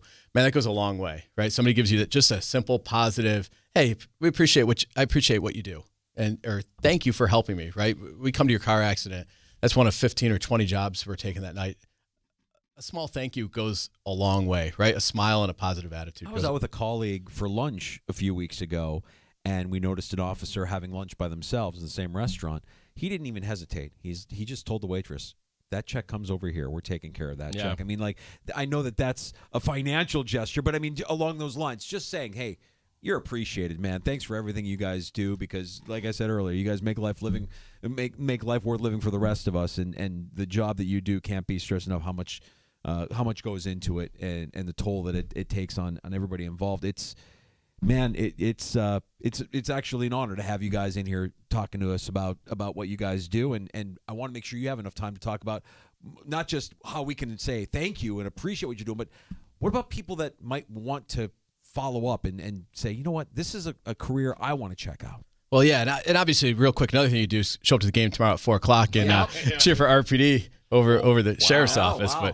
But no, yeah, absolutely. We're in the middle of a recruitment drive. Our next test is the beginning of May. The sign-up deadline's at the end of April. End of next week. So April 4th is the sign-up deadline. Join therpd.com. That's where you can get more information on how to join us. And it's a great career. We're always looking to hire. It's off these tests, so it's only twice a year that we hire. So it's a great start to get in. And, pay is good. After 44 months or something like that, you're making over $100,000 a year before overtime, benefits to your family. It's a really lucrative job that is really rewarding. You go home at the end of the night and you did something to make a difference in your community. I grew up in Rochester. I've lived my entire life here with the exception of the 4 years I went down to Binghamton for college. And, this is home. And to be able to make a difference in my hometown means a ton. And I know there's a lot of other people out there that are similar thinking. So people are transient in jobs, a lot of times, this is a career. Right, you can sign up here, do your 20+ years, have a retirement, and it's a career versus a job, and it's a great way to give back to your community. And Justin, you were a member of the Monroe County Sheriff's Office. Tell us your story. Like you're at Canandaigua. Like when did it this is a career and that I would like to pursue, and what has this career meant to you? So I kind of always knew that I wanted to help people, and this is a way to do that in any capacity, whether it's on the road or inside of a jail. I actually get to talk to some of these guys, and at different points, sometimes you're a mentor, you're a psychologist, you're helping out, and you can genuinely reach people, even if you're inside the jail. So early on, I always played hockey. I went to school for criminology, kept playing hockey, and then when I actually came to the sheriff's office, I found out that they also have a hockey team. So that was the added bonus of not only do I get to get paid to have fun and enjoy a career, and just like Greg said, get to make a little money on the side, but then I also get to play at Blue Cross Arena every year against RPD, which is a great added bonus. And do you play regularly outside of the games that you're playing here with the RPD? Yeah, so we play every Sunday morning at different leagues, and then we go around and play in different tournaments as well. This is the team I would not want to face if I was in men's league, by the way. Like, I would not want to face a team this is of not your league. Sheriff's Office. Yeah. No, not at all. Not at all. This would be bad for me at this stage of my life. Yeah, Justin, you follow the Amerks at all, or Absolutely. Yeah, absolutely. What are your thoughts here on the season so far? I think it's great, and actually, a bunch of the guys just came out yesterday to take a tour of the jail, and these guys are great. The way that they mesh and the way that they kind of interact with each other, you can tell that this team has meshed very well, and they get along very well, which is awesome. It definitely translates on the ice, and you can see the way that they work together.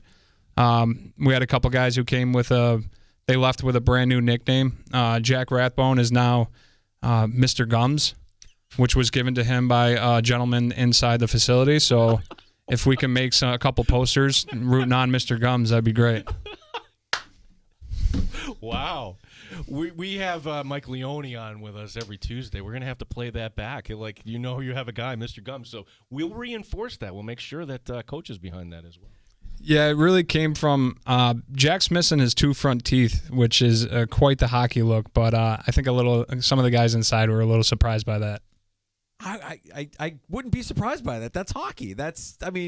You grew up playing hockey. I grew up playing hockey. I mean, there's at least, I'd say at least a half dozen kids that were walking around without a tooth as kids. Right. Right? I mean, that's hockey. Yeah, I was lucky enough to avoid all that. I don't know if it's because I got out of the way of the puck or if I was just conveniently sitting on the bench at the time, but I got lucky enough to have all my teeth. We invite everybody down 4 o'clock tomorrow as this is you want to show appreciation. This is a great way to do it. The RPD and the Monroe County Sheriff's Office, our guests, Greg Bello, Justin Strands. And look, we're on the air while your game is going on, but I'm going to ask Warren or some of the Amerks to give us updates. So when you hear the sports flashes, okay, not only that. We'll break news. We're going to break news. Yeah, we're going to give the updates. Are you gentlemen okay with that? If especially if this goes one way or another. I don't want a call that says, you're putting down the RPD by saying they're losing 6-0. No mercy rule or anything, is there? No. They're not going to go running clock if it gets one-sided one way or the other? No, if you want to put all my highlights out there, that would be great. I appreciate that. Yeah, we want to know. We want to know how many you've scored. We want to know how many points you're putting up. And we'll make sure we make it part of Gene's sports update. Yeah, absolutely. Yeah, we'll have a lot of fun with that tomorrow. Gentlemen, thank you, and on behalf of Danger and everybody else, thank you and thank you. If that makes sense. Thank you, guys. Thanks for having us. We appreciate it. Have fun tomorrow night, boys. That's a lot of fun. That's Hometown Heroes Night tomorrow night. Rochester Americans at Blue Cross Arena. 4 o'clock, you can see the RPD face off against the Monroe County Sheriff's Office. Take a break. Come back with more next. Happy hour right around the corner as well. You're in the Sports Bar with Danger and Battaglia on the Fan Rochester. You're listening to the Sports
What an absolute honor to have Greg Bello and Justin Strands from the Monroe County Sheriff's Office and RPD joining us.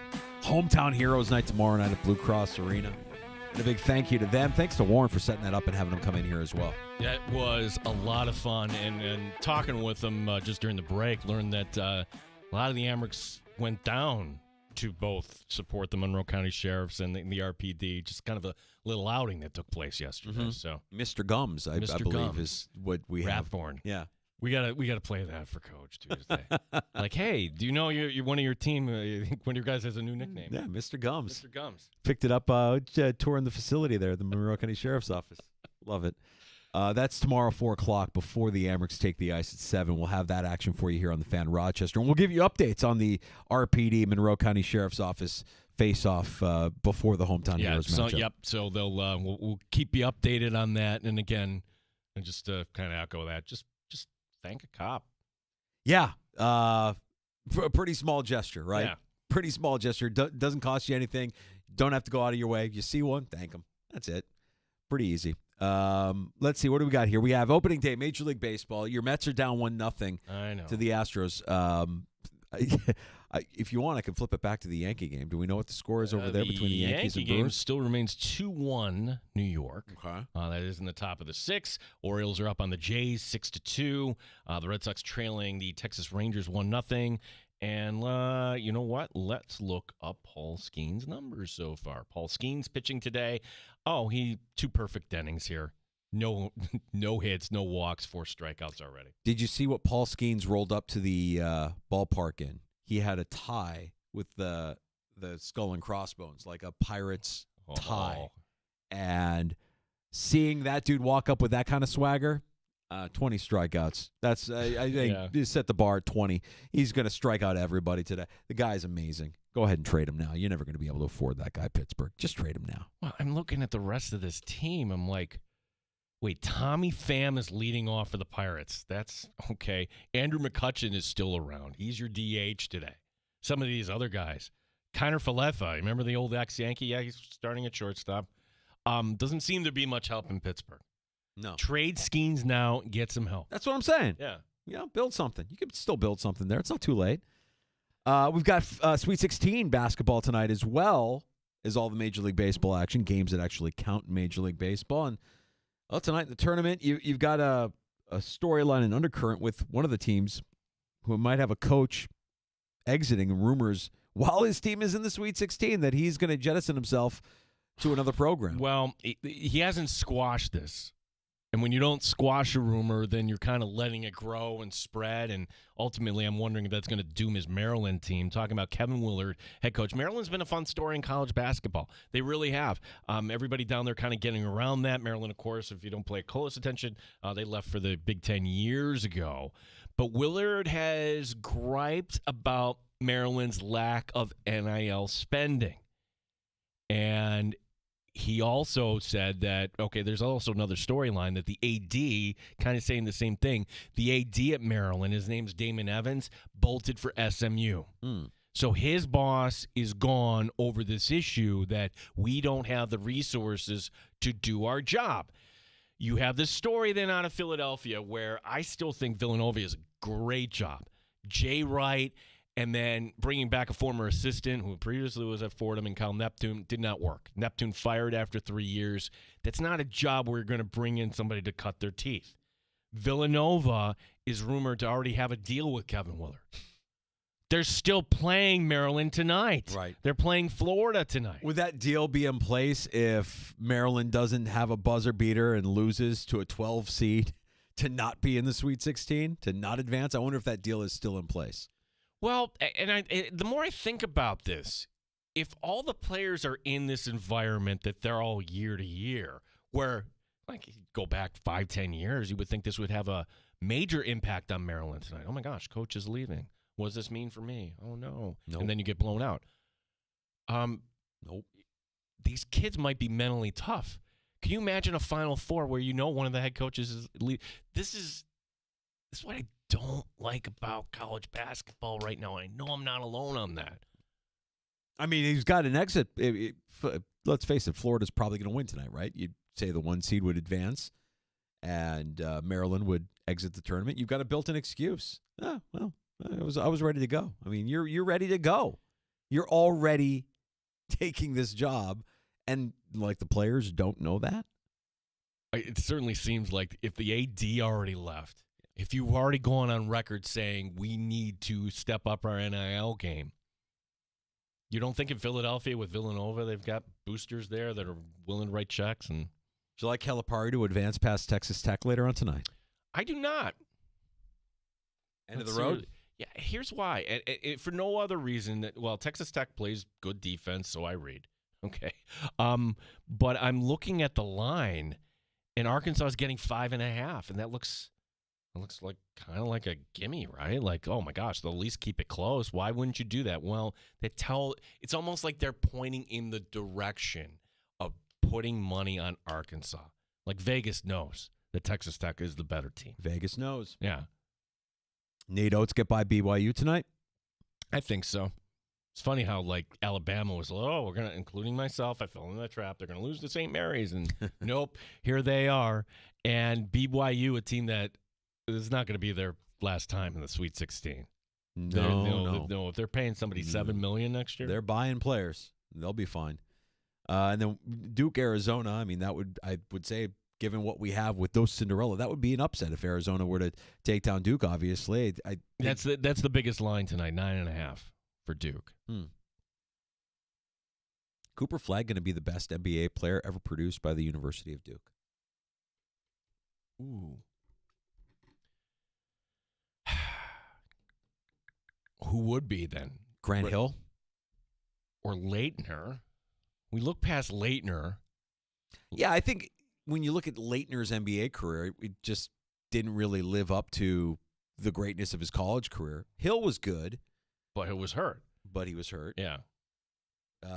Zion, please. Oh, please. I thought, well, as soon as he starts, feeling like Zion, everything's gonna be fine. I don't know. I think the way Cooper Flagg looks, the way he plays, going into the NBA next year, obviously there's a lot of years in front of him, but he could end up being one of the best, if not the best NBA player that Duke University has ever produced. Jason Tatum. Okay, there's one. Yeah. There's one that you could say, all right, that would be a challenge. Yeah. Like the list I'm looking right now, like now they had like Hill, like no, Tatum is one of the best in the league. Tatum is one. I would say Tatum is the closest one right now that I can think of. What about longevity in the NBA? If you had a guy that played 15 years, J.J. Redick. Yeah, Redick, sure. But I think Flagg will be better than Redick when it's all bigger star, more impactful, and closer to what you're describing in Tatum. I think Tatum is that right now. Like I could look at, say, yeah, Tatum feels like he could end up being the best ever in the NBA from Duke. This is not in the conversation. I just want to give you a name from the past. Carlos Boozer. Yeah, I played for the Bulls for a while. I remember watching Boozer. There's another name. Names you forgot about. Shane Battier. Yeah. Luol Deng. Loved me some Luol Deng back in the day. And, of course, who was the point guard? Bobby Hurley. Not a fan. No. Not a fan. Bobby Hurley, who once had an accident. You don't remember that? I don't think I do. Oh, yeah. Yeah, you can look that up. So I don't want to look that up. I'm afraid now. No. Did he make the wrong decision? He made the wrong decision, didn't he? Well, he said, Coach, I got to go, and couldn't get out in time. Oh, man. Yeah. Hate to see it. So, Sweet 16 action getting underway tonight. We'll have another 4 games tomorrow night as well. We'll go back and I'm going to go back and reference PJ Glasser through the Baltimore Ease bracket 2025. Hun, in there he gave us some gems for tonight. We'll unpack those and see if we can make some money tonight in the Sweet 16. We'll take a break. We'll come back with happy hour on the way next in the sports bar. It's opening day. We'll give you all the updated scores from around Major League Baseball. Games that count are happening right now. And we're back. We are so back. We are back. We are so back. A round of shots coming up, too. Before we go to break, let's give away a free pair of tickets to see Disturbed, the Sickness 25th Anniversary Tour with Daughtry. That's happening April 4th. That's Friday, a week from Friday, at KeyBank Center. Your tickets are on sale at Ticketmaster.com. You can win a pair for free now if you're caller 5. at 585-866-4FAN, 866-4326. You're listening to the Sports Bar with Danger and Battaglia on 95.7 FM and AM 950, The Fan, Rochester.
Rochester and streaming online and in the Odyssey app at The Fan Rochester, the sports leader, 95.7 FM and AM 950. The Fan Rochester, an Odyssey sports station. The Fan Rochester Sports Update. Opening day in the majors in the Bronx. They're in the top of the sixth. The Yankees leading the Brewers by a 2-1 score. You have Austin Wells with a leadoff homer. Also, Anthony Volpe going yard for the Bombers. Orioles leading in Toronto. They're in the fifth by a 6-2 score. No score between the Phillies and the Nationals in the fourth. Red Sox and Rangers are tied at 1. They're in the top of the fourth. Also in the top of the fourth, Pirates trailing the Marlins by a 1-0 score. Cincinnati on opening day leading the Giants 3-0 in the top of the fourth. Even the White Sox are leading today. 3-0. They lead the Angels. The Mets trailing the Astros 1-0. They're in the bottom of the third. Buffalo Sabres hockey tonight on The Fan as the Sabres taking on Pittsburgh. Our coverage will begin at 7. NCAA Sweet 16 beginning tonight. First game up is BYU and Alabama. Gene Battaglia, sports leader, 95.7 FM and AM 950, The Fan Rochester.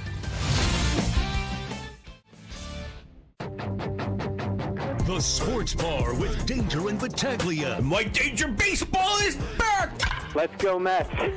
Go Braves. Your Buffalo Bills are going to be featured in the newest Hallmark Channel movie called A Holiday Touchdown, a Bills love story. Mike Danger. Put me on the cover with my family of Can't Believe I'm Still in Radio magazine. So I appreciate that. I do count my blessings every day that I get to still come here and do this every day with you, Gino. Oh, that's good. Gene Battaglia. Look, if you have a strong opinion, and remember, it's sports. Yeah, it's sports. It's not that serious. It's not that serious. Yeah. Like, It's only a game. Why you have to be mad? The men's Sweet 16 begins tonight. I gotta go with the Toledo Pichardo. The LeBron-versation, but how about the nuts on Jim Nance? hello, friends. How big are your nuts? I've got big balls. Go Big Blue. Ding dong. Hey, Sandy, I'm over here. Yeah, can Danger come out and play? 95.7 FM and AM 950 The Fan. Rochester. Happy hour in the sports bar. Danger and Battaglia. Glad you're with us. Thanks for joining us at 95.7 FM, AM 950.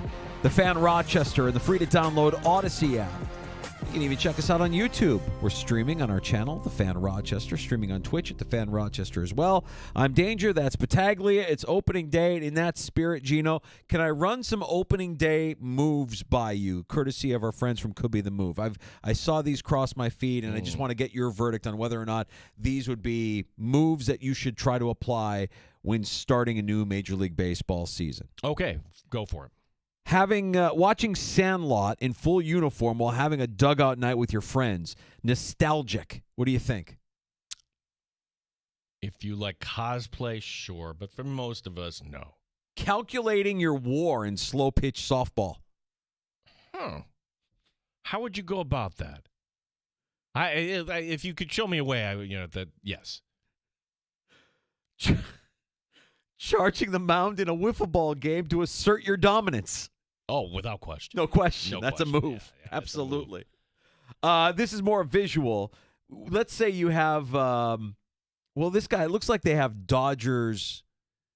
Looks like a Dodgers Hey Dude shoe, but using it as a koozie at the desk while, checking out some stats. I noticed how Major League Baseball was trying to push this ball caps on thing a few years ago. Yeah, that kind of fell apart. Or maybe. Well, now you can't even wear their ball caps because you're going to offend somebody when you're wearing your favorite team if they're the Anals. It'll be the Angels, Danger. You can't repeat what the Astros one was. How about getting a hot dog roller in the office for opening day? That's an absolute. That's top of the list. That's an absolute move. Kind of upset we didn't come up with that. Bringing your own mustard to a game. I don't think you can bring your own mustard to a game. So, no, that's a no. What about bringing your own pitch counter to a game? Oh, for sure, yeah. Something you would do, right? Well, right. But they keep track of all that. Even with the Wings, you get a pitch count right there. So, it's a little outdated. What about pulling up to the batter's box with a loaded stance like you're Kevin Youkilis if you're playing beer league? No, that's fun. That's a move. What about using pine tar and other illegal substances when throwing at the pitch speed booth at a ball game? You know how they have set up with the Red Wings. Well, you're a certain age, right? Show up with a rosin bag. I love people that are like, I 48. I threw. First of all, you're a grown man. This is meant for kids. This is not real, okay? But I'm sure the Red Wings appreciate the $5 or whatever you.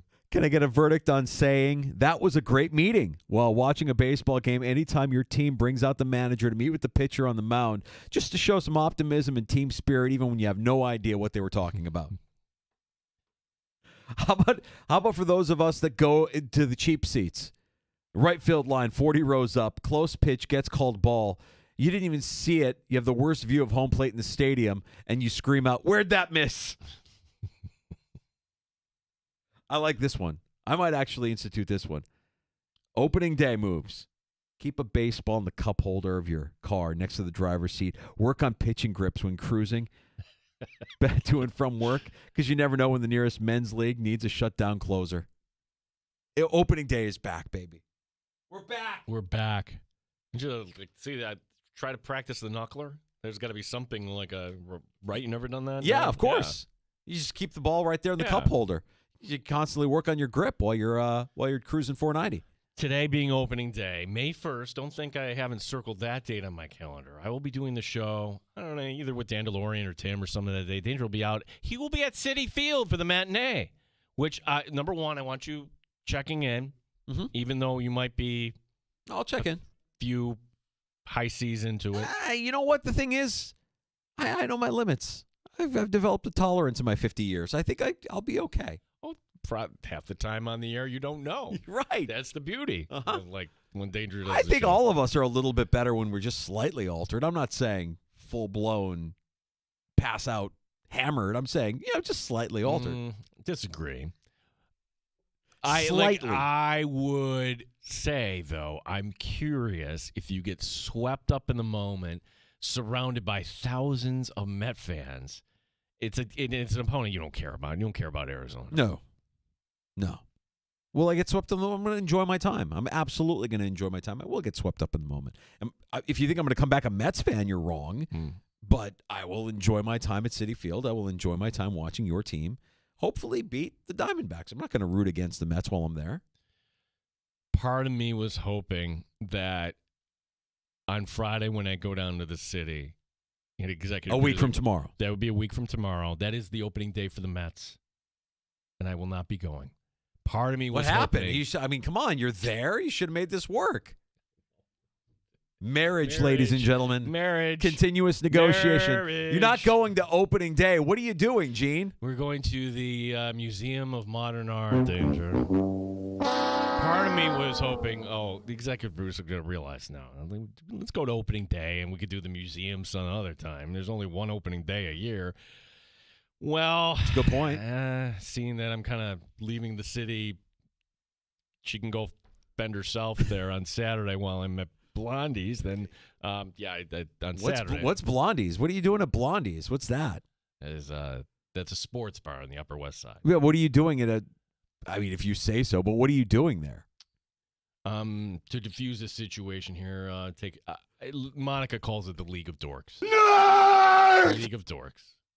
And it's where? It's West 79th Street. What's the name of the place? It's Blondie.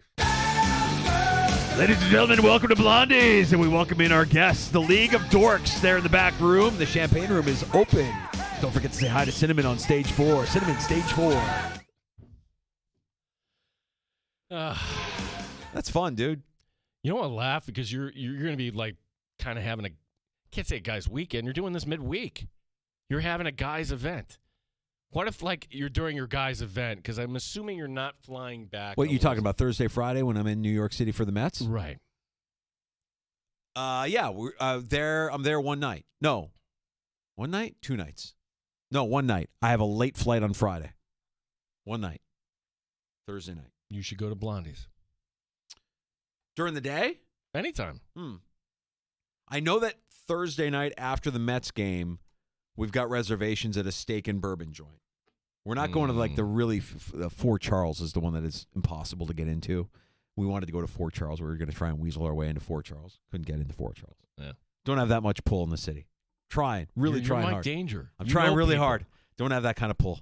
but we are going to a steak and bourbon Fort place. Charles. Yeah. Oh, dude. I mean, just everything about it. Like, yeah, that's where we got to go. Naive question. How expensive can some of these bourbons actually be? Oh, me personally, I'm not going to spend ridiculous amounts of money on a pour of bourbon because a lot of times they all kind of taste the same to me. And even the most expensive one might taste a little bit better than the $50 bottle that I have at home. So that isn't really worth it to me.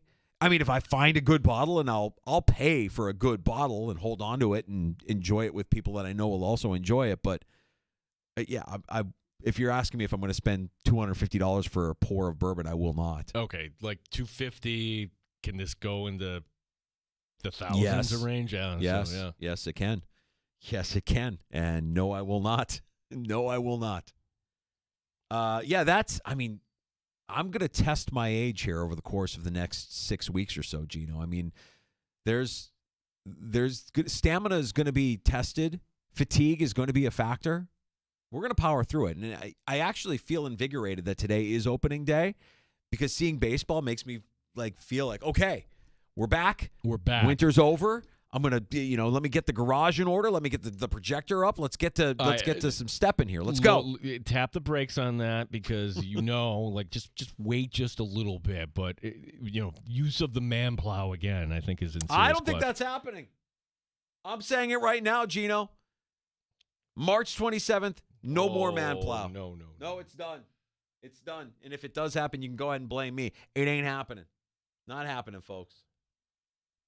Paul Skeens, 6 strikeouts, 3 1/3 innings, but he's allowed to run. So there's your update. Yankees still up 2-1. Just update me when they trade him because I know what's going to happen up until that point. He's going to be really, really good for a long time. And then they'll eventually be like, we can't afford him. And they'll have to trade him. Are you excited that we will have a Hallmark movie centered around the Buffalo Bills? I really didn't want this to be our lead, but this is kind of like the lead story out of Buffalo today, isn't it? It's one of those where, and I'm hearing Brownie discuss this, how his wife loves Hallmark movies. And for a lot of people, those are, what would you say, guilty pleasures? The plots of those movies are so darn basic. So darn basic, you know exactly what's going to happen, but you watch anyways because you know what? You just want to feel good and you want to kind of unplug. So what would this be? How would you write this script? There's one woman who doesn't like football, and she falls in love with this big Bills fan.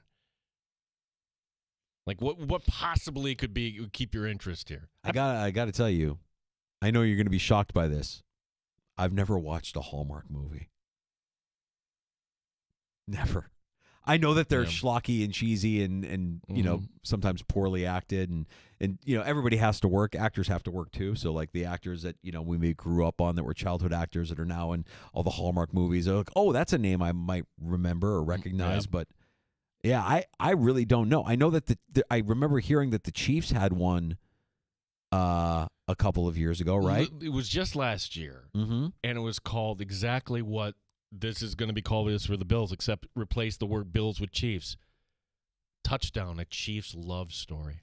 Oh, so inevitably every team will have their own Hallmark movie. Right. Kind of gross. Don't really like it. Not really into it. And yet I know how celebrity starved our community is. Are you this kidding is a big me? Deal. This is going to be this your is a big lead deal. Story in Buffalo, and I'm sure there'll be Rochester because it's the middle of summer. And why are we down here in East Aurora? Tell us what's going on. Well, they trucked in all this snow. Thanks very much, Bob. We're here to film this new movie, and we're here to talk to some of the extras. Yeah, it's so great. I've never understood that I want to be an extra thing. I'm going to give up my day so I can be seen in a movie for 2 seconds, take the direction. Stand over there. Look busy. Well, walk there. I do it for the experience. Not like putting on a resume, but just to see what it's all like, though. Yes, it would be a giant time waster to get on screen for 1 second. I don't know that I would do it. I mean, we had the opportunity, I think most recently with the Spider-Man movie. Yeah. That was the last one that I can think of right around the corner from us here, right on Main Street. Yeah. And I remember what a big deal that was and how much every day it felt like it was a story because they shut down Main Street and you get a glimpse of this and you hear the shooting here and people would actually come out and watch them shoot these scenes. That was kind of fun, but to actually be in the scene and be an extra, I don't know. That feels like more than I want to do. No, but it is one of those things that if the movie ends up working, you can call back. And the quick story, because went through the whole youth hockey experience, right? And then you're hanging out a lot with other parents, and the one woman, I forget her first name, her last name was Salter.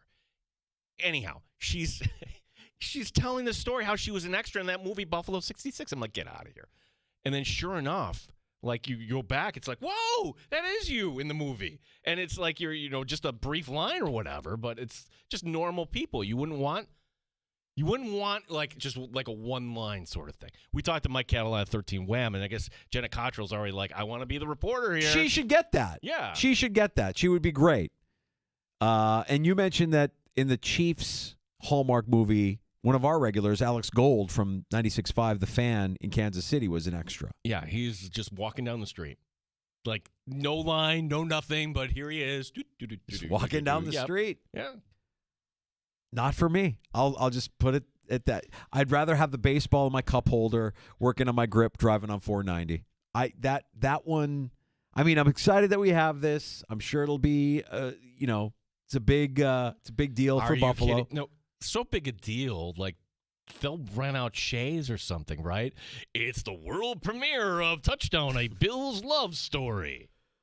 I mean, if we're watching it in jest, like Mystery Science Theater 3000 style, that's the way I would approach it. If you're telling me I could heckle the movie throughout the movie, then I might watch it. If I can be a cynical a-hole for the entirety of the movie, then I might watch it. But that's really the only way. That sounds like a great idea for sports bar outing. We'll have our. Well, this was what I brought up a couple of weeks ago. Yeah. The movies that we have missed somehow over the last 25 to 40 years. And we do a screening, and for people that have seen it or haven't seen it, we watch Shawshank Redemption for you for the first time, or Hoosiers for me for the first time. And then, maybe we chirp a little bit during the movie. Give some commentary during the movie. Or before the movie, or whatever. Yeah, that sounds like a lot of fun. We should do that. And then we'll add the Buffalo Hallmark movie we'll make it a series, and we'll add the Buffalo, and we'll premiere it ourselves. We'll watch it together, all of us. Bills fans, all of us together, watching a Hallmark movie. Who's that for? I don't know. But it's happening.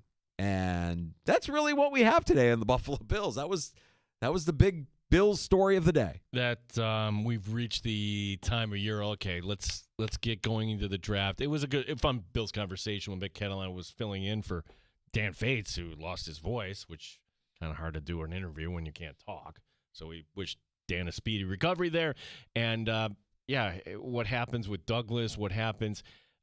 The point Catalana made is you cannot draft by need. The Bills fell into that trap, and that's how you ended up with Kyrie Elam. And I'm a little concerned right now how thin they are at the corner position. This can't be it. There's got to be something, even if it's as simple, dangerous, re-signing Rasul Douglas. Yeah, it won't be it, and they'll address it how they address it. There's still time. The draft should cure some of it, but call me crazy. Just say, hey, you want to come back and compete for a job. Tre'Davious White. Right. White, Douglas, whoever it might be. I think White can't stay on the field. I don't think White is making a team. I think White's a practice squad player at this point. Well, at that point, you're just kind of doing him a favor at this point. That's right. Yeah. That's right. I mean, I'll always remember my initial reaction to Josh Norman signing with the Buffalo Bills. Is Sean McDermott's doing his old superstar player a favor because he can't really play anymore. He's not good. I mean, at that position, at that age, your technique is great, but you can't hang. You can't hang with T. Higgins. You can't hang with Jamar Chase. You're not going to hang with Xavier Worthy. What are we doing? Like the DeMar Hamlin game.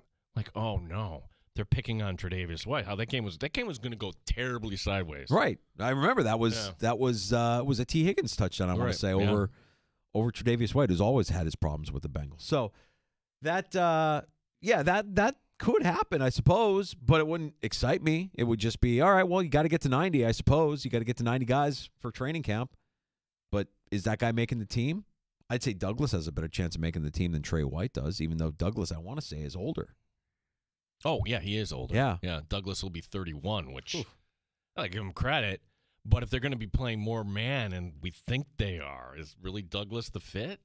I'm not so sure. Yeah. Well, I think the more man thing is actually them being open to just being more malleable with their game planning. I don't think that they're all of a sudden going to be a man defense, but I think when they need to, they'll have that flexibility. They're getting better at it.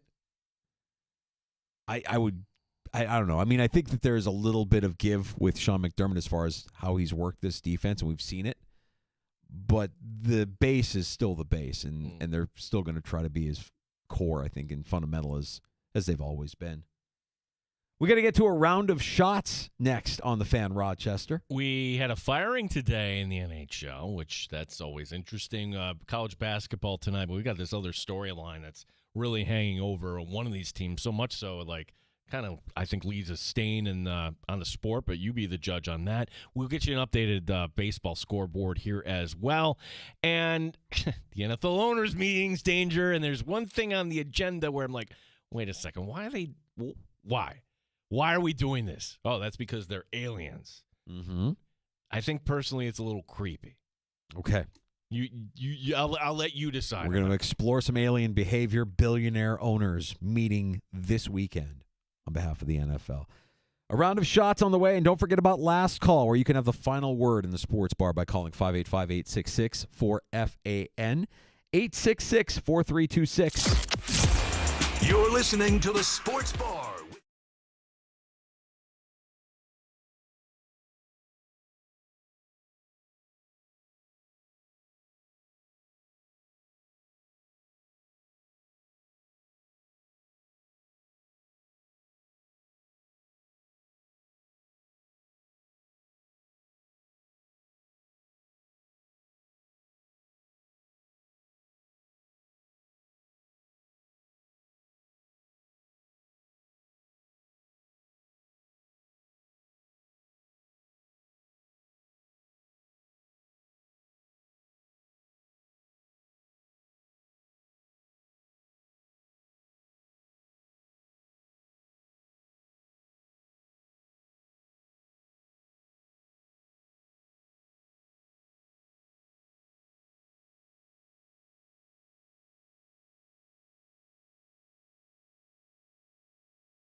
Opening day in the major leagues and in the Bronx today. A couple of homers. Austin Wells leading off as a catcher.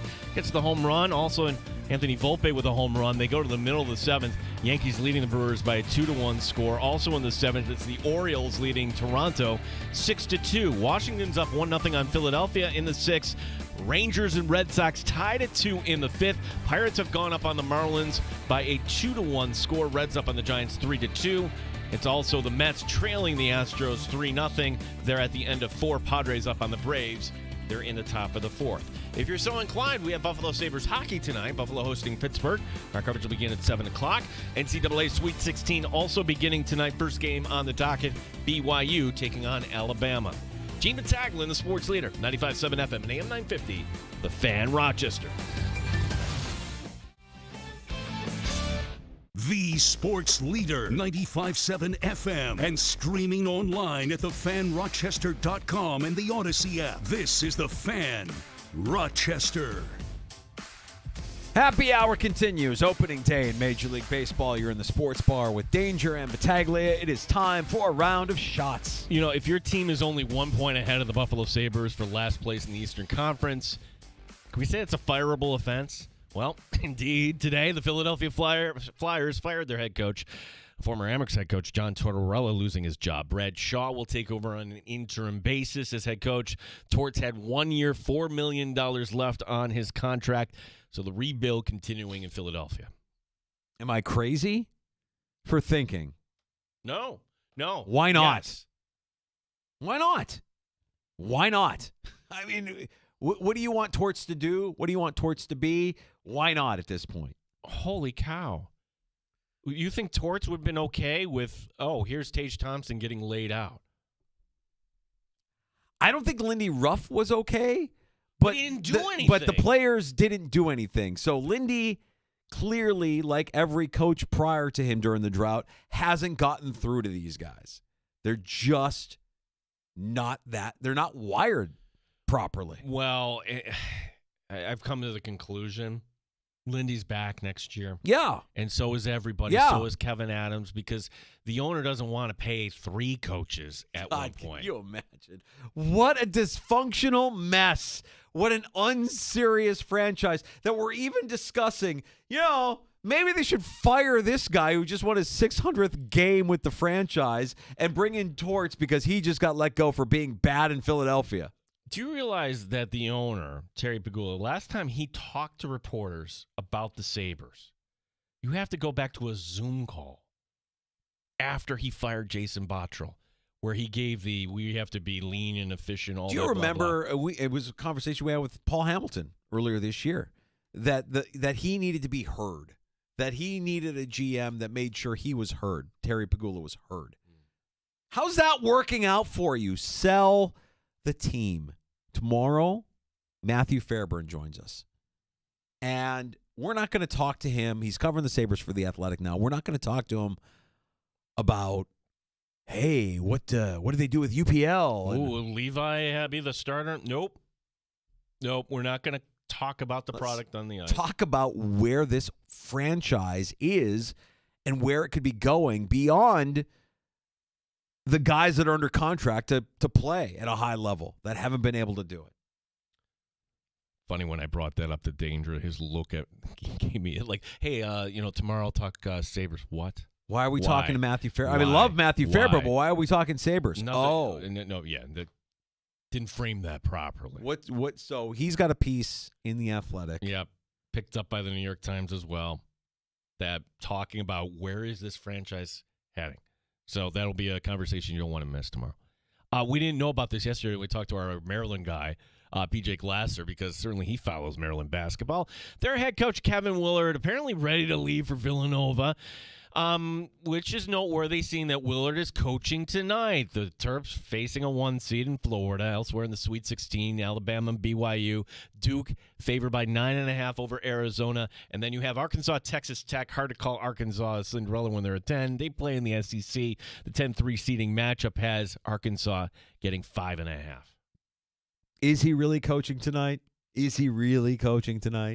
Or is he just kind of phoning it in? Well, like if you compare this to the Bo Schembechler, we're only coached by a Michigan man. I'm not going to have the coach of Arizona. That story from the 89 when Michigan won. And everybody in Michigan will tell that story.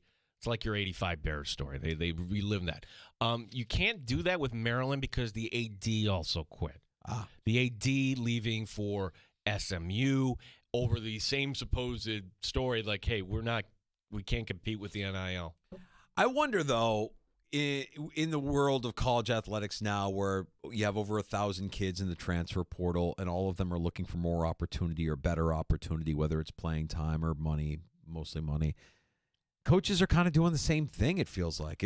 There is no loyalty anymore. It's really just like, give me the best opportunity. There never has been. Like, honestly, like you always are like looking for the next and better opportunity. What's different about this is the timing. The portal has just warped everything. This sucks. If you're a Maryland fan, you got to be furious. Could you imagine, like Syracuse gets to the Sweet 16 and, hi, Coach Autry rumored to be going here to wherever. Yeah. That's a bad example because he's a Syracuse alum. But the point being, though, you got to be ticked. Baseball's back, Danger. That would include the lowly Chicago White Sox. I thought they were already eliminated. Well, not just yet. When we last saw them, though, from the South Side, they were putting the finishing touches on a season where they lost a Major League record 121 games. Vegas has projected their win total at 52.5 this season. That would mark a 12-game improvement. By comparison, the Dodgers right now, 103.5 wins. Danger, like 157. That's how many the Dodgers will win. Take the over. It means like by late August that they will have that cover the over on that. Yeah. Yes. That's my prediction. The White Sox, by the way, are actually leading the Angels. Isn't that nice? The Angels. 3-0. Okay. Let's do a quick scoreboard check here. Mike Trout, by the way, 0 for 2. Not a winner. Not a winner. Not a winner, and he plays for the Anals. You know, that was one of those takes I always kind of cringed, thinking, no, come on, it's baseball. He has no control over this, but that's such a sorry organization that even Shohei Ohtani's like, hey, you know what? I can't hang. Right. Well, I mean, Ohtani just won. He got out. What did he do? Win a World Series. Winner. Bottom of 7, Yankees are up on the Brewers 2-1. For some reason, the game got going late in Toronto today. No, you know the reason. They have no self-awareness. You're Toronto. It's the end of March. Keep the roof closed. What's wrong with you people? 6-2, the Orioles leading the Jays. That's a bad sign, I would think, for Toronto. Apparently, Toronto made another offer to Vlad Guerrero Jr. We'll see if that actually kind of works out. Vlad's like, yeah, I would rather play somewhere where they keep the roof closed when we know it's Canada in the month of March. What are we doing, guys? Red Sox and Rangers are tied at 2 in the 6th. The Phillies trailing the Nationals 1-0. You have the Pirates leading the Marlins 2-1. Give me a second. Let me get Paul Skeens' numbers up. Okay, so Skeens threw 4 1/3. He's allowed the 1 run, 6 strikeouts. That's kind of modest by his standard, but he's in line for a win should things kind of hold up there. Pittsburgh will do what they do every year, right? They'll get off to a hot start, and that like we'll be talking about how great the Pirates are, and Skeens is great, and all this is great, and everything's good in Pittsburgh. Or will they? I mean, like you mentioned off that line, you rattled off some names on that line. I'm like, ugh. I mean, you have Skeens and what? Yeah, Kiner Falefa is your shortstop. Like Tommy Phan's your leadoff hitter. Ugh. Yeah. Speaking of yuck, nothing like seeing your hopes dashed on opening day. Danger. Clay Holmes, 4 innings, 5 hits, 3 walks. Yeah. They're in the 5th. Astros leading. Holmes still out there. Astros Looks a little lost. Yeah. Not great. A little strange. Guardians are leading the Royals 4-3. They're in the 6th. The Braves leading the Padres by a 4-3 score. That's out in San Diego. They're in the 4th. Rain delay for the Twins and Cardinals. If you're thinking, okay, let me watch some baseball tonight, you only got one game to choose from. That being the Tigers and Dodgers. That's on at 7 o'clock. Cubs are in Arizona, but I don't know about your system. They don't allow marquee. No, it sucks. It's the worst. I mean, I have marquee, but everything's blacked out, so I'll have to, if I want to find the Cubs, I'll have to seek alternate methods. Maggie and Perloff were talking about this morning. Apparently, LeBron James does not think highly of ESPN's Brian Windhorst. Speaking on the McAfee show, LeBron, quote, "This guy who says, like, he's my bleeping best friend, these guys are just weird." Windhorst has been covering LeBron since he was in high school in 2002. Not a great look. I mean, it's not a great look. If you're LeBron and you're saying that, what do you gain by saying that about Windhorst? Well, as they've pointed out, like, LeBron has spoken nicely about Windhorst. Windhorst got access. If you're not familiar, Brian Windhorst, how he made his career, it was literally by following LeBron. Covering LeBron. So he's in Akron, just as a Cub reporter, and just kind of turns out that LeBron is playing at the high school where Windhorst graduated 7 years prior. Okay, well, I hear about this kid, and all of a sudden people around the country are like, who is this guy? Who is this guy? Well, Windhorst is one of the guys that's reporting it. And then all of a sudden goes up to Cleveland, and Windhorst gets a better job in Cleveland. And then, hey, it kind of falls short with the Cavs. I'm going to go to Miami. Windhorst does kind of the unthinkable thing. I'm going to go take a job down in Miami writing for this and cover this guy.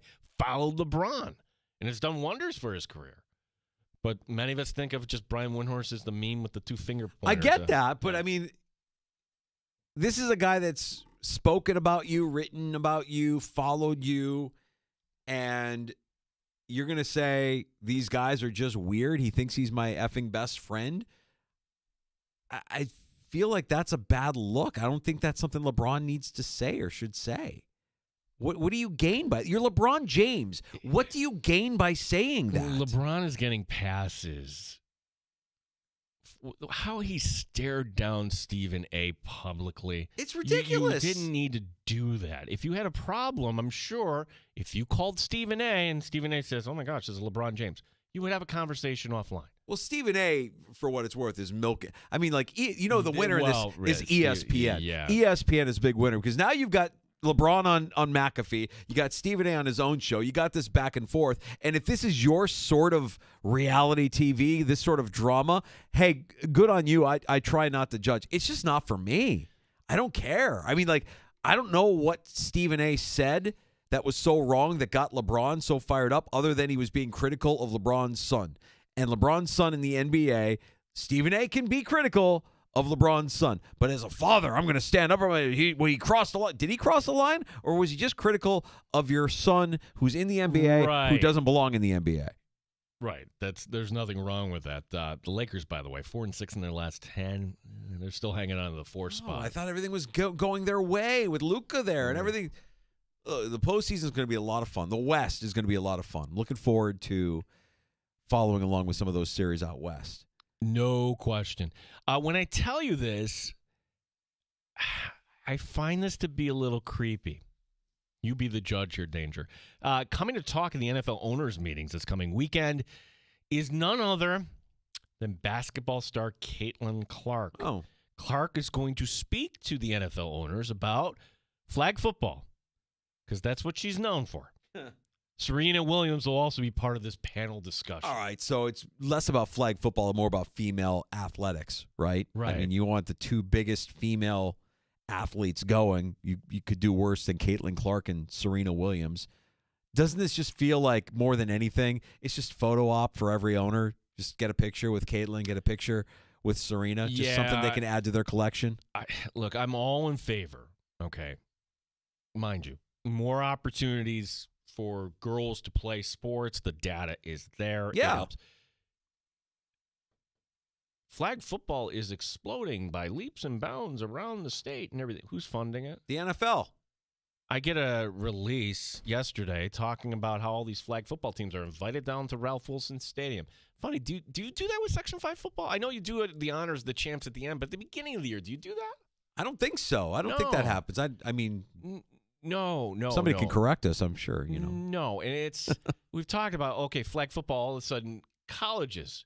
What do colleges have to do? They have to recruit and get people to actually enroll. And one way they can do that is like, hey, flag football, we're going to start flag football. Yeah, come over here to Brockport and play flag football. Which again, nothing wrong with it. But where is the money going for this? Where eventually is this going? I'm sure the NFL owners thought, this WNBA thing, it took 2 decades But now it's at the point where I would think it's profitable.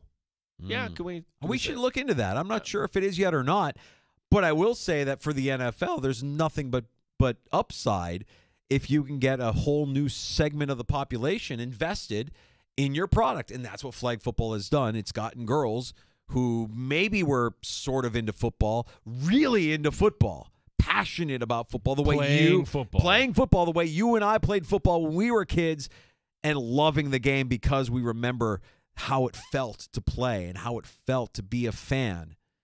So the NFL is funding their own future by pouring money into these flag football programs, and it's fine, great, but let's be honest about what this is about. This is about growing the NFL. This is about the NFL reaching an audience that they thought they could never reach in years past. Do you think Terry goes up to Serena and be like, hey, do you know my daughter? Let's keep Terry away from Serena because I'm worried what he might say.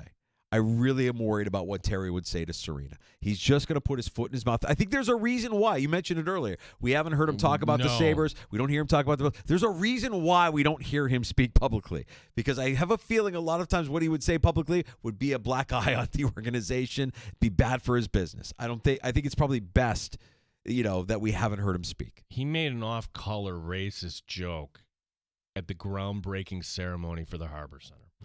And you know what? I try to find that online. You can't find it because I'm sure that every Buffalo Media organization, nobody is going to, like this day and age, it would be everywhere. Okay, but in our lifetime, when was that okay? You like your access? You like you like being able to cover these teams with the access that we grant you? Yeah, let's scrub that from the history books. Well, the owners' meetings will be interesting. They always are. And Caitlin Clark, and I'm just preparing myself for the Caitlin Clark, Serena Williams deluge of pictures with the owners from the owners' meetings. The celebration of wealth. The giant demeasuring contest. My super yacht costs this. My super yacht costs this. What's the bigger celebration of wealth? NFL owners meetings or the Masters? NFL owners meetings. Because the Masters sounds like and looks like wealth until you talk about, getting a pimento, sandwich for $2.50 at the concession stand. That's our patrons, Danger. Our patrons are everything. Yes. You can call them fans. Remember, we'll go over those rules again that Jim Nantz must follow about. By the way, last call coming up, and if you don't like our take from yesterday, you're welcome to call, but don't hang up. Yeah, don't hang up, you coward. If you have a take, we want to hear it. Be a part of the conversation. You can have the final word. 866-4326 is the phone number. 585-8664-FAN for last call next.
Rochester. Every afternoon's a party in the sports bar. Lots of fun this afternoon. Talking with Mike Catalana, 13 Web Sports, Buffalo Plus. Stepping in admirably for Dan Fates, who lost his voice. Nothing worse. You hate to see it. Get well, Dan. Also spent some time today with a couple of our hometown heroes. Greg Bello of the RPD. Justin Strands from the Monroe County Sheriff's Office. The two agencies face off tomorrow afternoon at 4 o'clock from Blue Cross Arena in advance of Hometown Heroes Night as the Amerks are taking on Bridgeport, right? That's it. Yeah, so Bridgeport Friday, at Syracuse Saturday, and then Syracuse Sunday afternoon. Good stuff. 3 games in 3 days. You'll hear all the action on your home for Rochester Americans hockey, the Fan Rochester. We do have Sabres hockey tonight, but listen anyways. We have Major League Baseball's opening day, obviously happening this afternoon and into tonight. We have the Sweet 16 tonight. We got a lot to get to tomorrow when we return at 3 o'clock. Sounds like it's a story from the Onion or somewhere like I saw a good Onion headline. Did you see the Tiger Woods Onion headline? No. Tiger Woods vows to sleep with every man's ex-wife. Well, he's on his way. Pretty good. Hey, we were just talking about this Kevin Willard story, right? Yeah. So Kevin Willard, head coach of Maryland, apparently foot out the door going to Villanova, where that's kind of odd, seeing that Maryland's playing tonight. Oh, my gosh, the AD left too. Maryland's president teases a major announcement. I kid you not. The commencement speaker is the major announcement. The commencement speaker for the University of Maryland coming up this May will be Kermit the Frog. Hi-ho, Kermit the Frog here for the University of Maryland Terrapins. Kermit, will anybody get offended by you using this voice? I really don't want to offend any of the amphibians listening to the Sports Bar with Danger and Battaglia, but in the world that we live in, I've probably offended a frog. Kermit... Kermit, what about this Coach Willard leaving? People were expecting the announcement to be that he was going to get paid. I'm going to sue Coach Willard. I'm going to sue him. I'm going to sue him for punitive damages. Yay! I don't know. Oh. Trying, Gino. I don't know. It's a good Kermit, though. Thank you. Thank you. That'll be interesting tonight to see if what Maryland looks like with these rumors circulating.